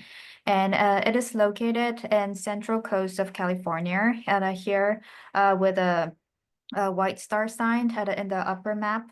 The protected area is 4,543 square miles and spanning 116 miles along the coast from San Luis Obispo County to the Gaviota Coast in Santa Barbara County. We started to work with NOAA in 2015, and finally this sanctuary was designated last year. And as beautiful photos in the slideshow, this area is full of precious nature. And the number on the sites actually show this 400 400 plus fish species and so on and so forth. And what we want to highlight is that this is the first marine sanctuary nominated by an indigenous group. So next slide, please. So what was the issue between the sanctuary and the wind farm? So look at the upper figure on the right-hand side. The area colored with pink, it was the area we initially proposed for designation of the sanctuary. It is connected to the existing Monterey Bay National Marine Sanctuary. And here's the problem. So if you take a close look at the northern part of it, it can see that it is adjacent to the Morro Bay Wind Energy Area, which is light blue area. And the wind project wanted to construct the underwater transmission cables which quite overlapped with the proposed area. And the thing is, under the current regulations, it is quite impossible to construct cables in a designated sanctuary. And the wind project, the owner said that running undersea transmission cables is quite essential to make the project viable. But from our side, the north part includes culturally significant sites for us, for the Chumash people, such as Morro Rock, which was also mentioned in the previous presentation. And this is why we thought it was really important for us to include the northern part in the sanctuary, and thus we did it in our initial proposal. However, as you can see in the lower right picture, the alternative area proposed by NOAA didn't include the 2,000 square miles of ocean due to the potential cable construction. So this is where we had an issue. So next slide, please. So how we are tackling with this problem. So last April, we came to really an important agreement with Morro Bay offshore wind leaseholders. How do we take a phased approach to the designation of the sanctuary? So that is that we first exclude the northern corridor from the designated area of sanctuary. But after that, we expand the boundary to the north so that the boundary will eventually be connected to the Monterey Bay National and Marine Sanctuary. We believe that this will allow for the coexistence of the marine sanctuary as well as the responsible development of offshore wind. And following the agreement, the sanctuary was finally designated in October 2024. And we believe that it was quite impossible if collaboration between stakeholders was not there. So next slide, please. So lastly, I would like to close my presentation with what we look at for the future. So first, we actually support renewable energy. So this is we think that this is now it is a really critical time to fight against the climate change. So if we miss this time, the outcome would be irrecoverable for everyone. And we believe that through our joint agreement, we successfully show that responsible development and marine conservation could be compatible. From the onset, we truly wanted to set a good precedent, and we realize it by genuine collaboration with stakeholders. So from now on, we continue to keep an eye on the phase approach that will go well, and the boundary will expand to the north. And we also take note that regulations like clarifications will be done properly as the boundary expands. So we will keep working with stakeholders as we believe that if we sincerely discuss the problem, it is possible to reach the agreement that everyone can be benefited. So that's all from me. Thank you for listening. Thank you, Ms. Walker. And our last speaker now will be Scott Fleming, who's the Staff Director of Wind Energy for the California State Lands Commission. Hi, everyone. Our names are Scott Fleming, and today we represent the California State Lands Commission on this town hall event. Next slide, please. So a brief overview of our presentation. We'll talk about who we are and our roles in contributing to the Morro Bay Wind Offshore Project. In particular, we'll focus on the preparation for the infrastructure needs as well as the workforce development plan. Next slide, please. So since our founding in 1938, we have been carrying a straightforward yet a vital mission. We manage the state's publicly owned land and resources to balance economic development, environmental protection, and public interest. We would like to divide our main key areas of work into 5 parts as shown, and in particular, we'll focus on the infrastructure readiness and workforce development on the wind offshore project in Morro Bay. And in addition, we have the collaboration with other agencies, namely the BOEM and the California Energy CEA, in fostering the projection of this project as well, to make sure that we maintain the goals of the energy production while also preserving our natural habitats. Next slide, please. So we are going to touch about the overview of the Morro Bay offshore wind project. We are expecting to launch the offshore wind farms, which are going to be floating offshore wind farms. And we expect that we will generate 6 gigawatts of electricity by 2030 from this project itself to fulfill the part of the 25 gigawatt goals by 2045. So far, we have leased sales completed from 3 companies, as mentioned previously, and we are expecting to start the construction by 2030 and fully operational potentially within 5 years from the construction phase. So for the projection of the workforce development, we target 24,000 construction jobs out of this project. And in addition, 600 long-term jobs, mainly the energy and environmental engineers, as well as the maintenance people working on the offshore wind farm in the floating area. So our next Scott is going to talk in particular about how do we prepare the area in Humboldt Bay and Long Beach, as well as the projection of such the workforce development. Thank you, Scott. So the next slide, please.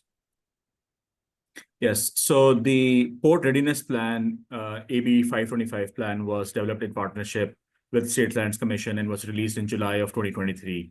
This plan is essential to ensure that California's ports can support the Morro Bay offshore wind project. And we have identified two key ports, the Humboldt Bay, which is best suited for staging and integration of floating wind turbines.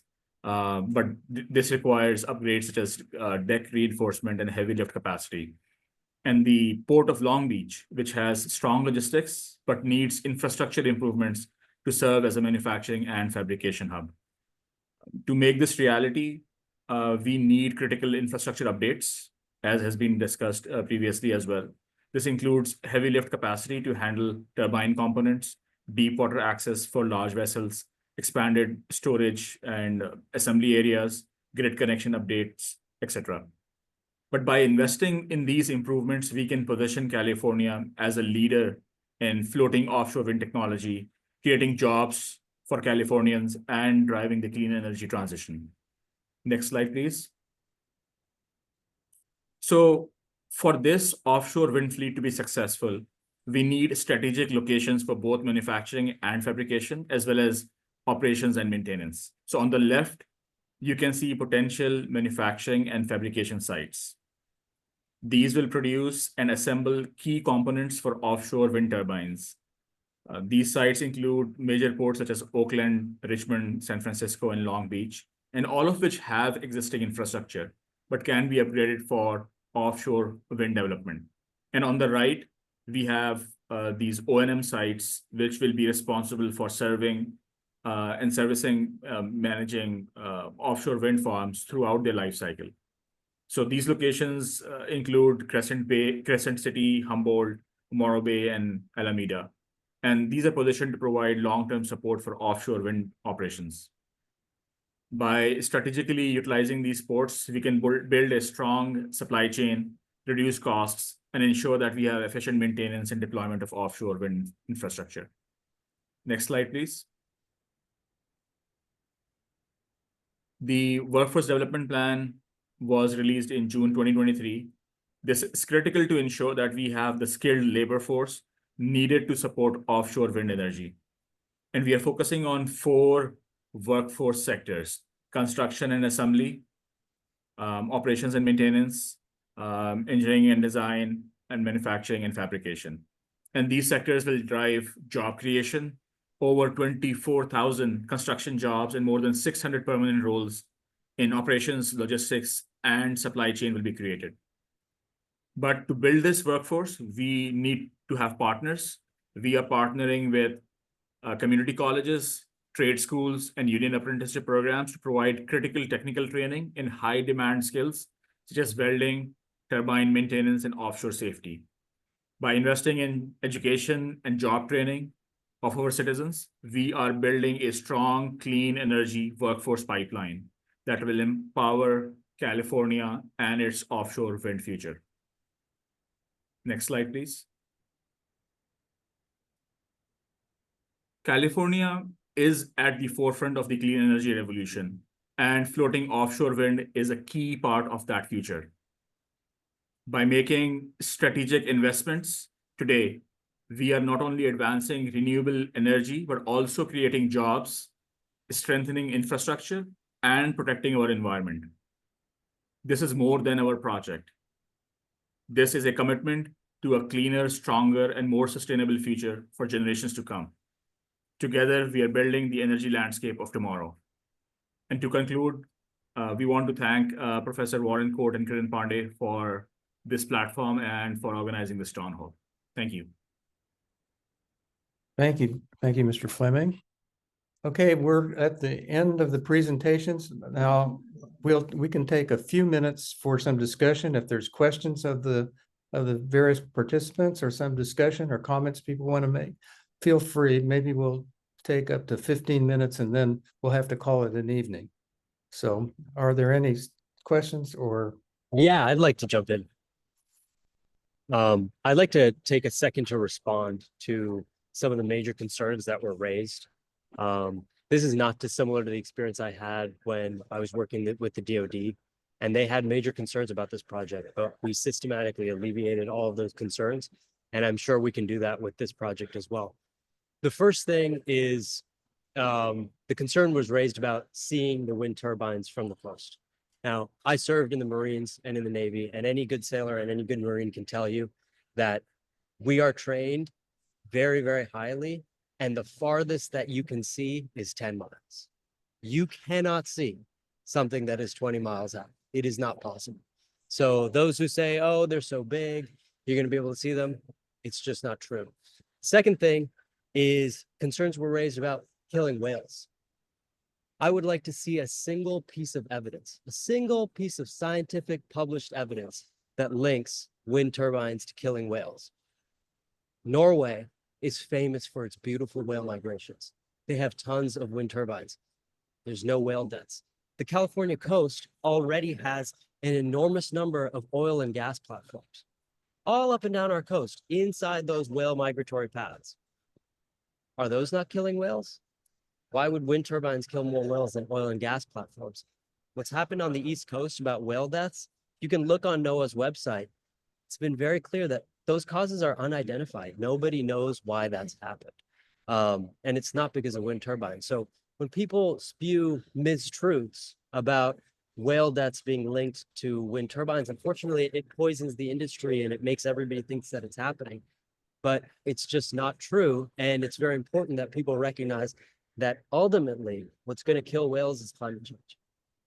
We want to get rid of those oil and gas turbines, those oil and gas platforms off California's coast. We want to get rid of oil and gas platforms in the Gulf of Mexico. Those are the things that'll be good for marine wildlife. The only way we can do that is by building offshore wind.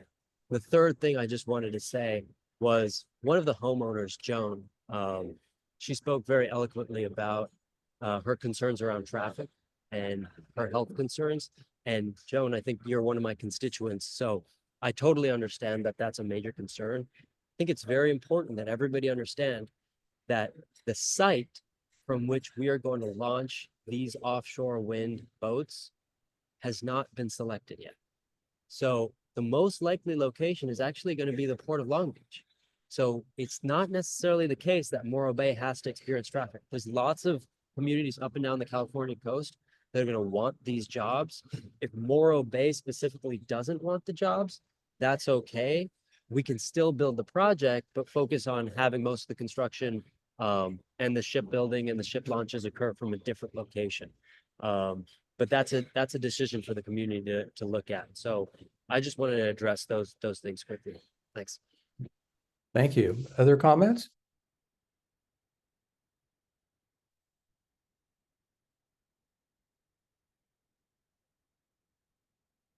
Well, I have a question for Ms. Kropp from REACT. You make a very strong case for against this development. Almost, it seems there's almost no room in your discussion to even have this. I'm wondering, is there any set of circumstances that an offshore wind project could go forth that would satisfy your demands? I mean, honestly, I really just think what is the point? It's incredibly expensive. I mean, you have most companies pulling out of East Coast offshore wind projects because they can't even afford the things. It barely decarbonizes our grid, so it's not really solving climate change. There are so many other projects that could be developed that could use this capital that could actually decarbonize our grid and yeah, maybe help out with climate change issues. And I mean, I think cherry picking all these examples about, oh, what will it help? What will it hurt? it's just not economic. I mean, I don't understand how any of these people are still funding this project. I mean, the Ørsted CEO is getting fired because he can't figure out offshore wind. So I think it's just a matter of time before this is all shut down, to be honest. Thank you. Anybody else?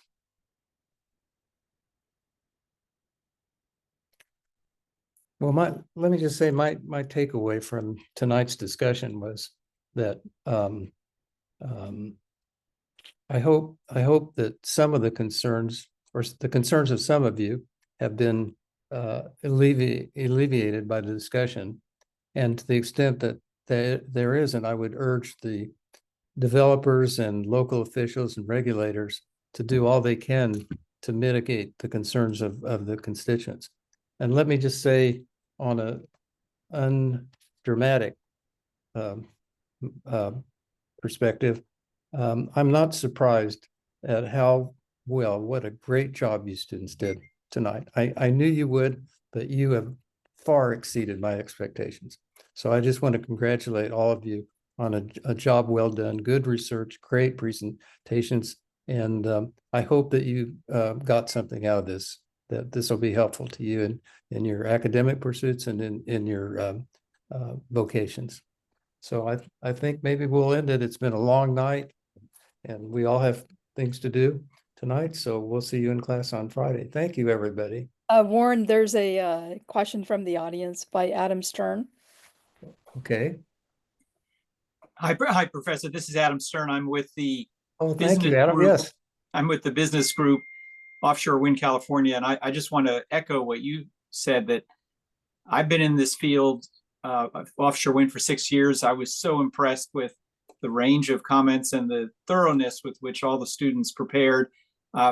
Some of the presentations were so realistic, I would have thought they were the actual persons that you were trying to portray. So congratulations to the students. I'll just say this is one of the most dynamic, interesting subjects. And while there are different points of view and opinions, which were shared during the discussion today, it is something that is one of the more exciting, once in a generation opportunities. And I hope that students will take greater interest in this and perhaps help solve the problems that need to be resolved in order to have offshore wind realize its promise, and do so responsibly. Yeah, thank you, Adam. Anybody else? Just wanted to thank you for a great opportunity. And I guess final thoughts, as an Equinor developer of offshore wind, I look forward to developing these ideas. And if different solutions come about that seem even more viable for stakeholders like REACT, I think we should always take into account that there are all kinds of designs and options out there for everyone to consider. And ideally, we can find a path forward that can satiate as many needs as possible. Certainly. Okay, shall we at last say good night? All right, good night, everybody. Have a great. Thank you so much. Good night. Thank you. Bye. Bye. Thank you.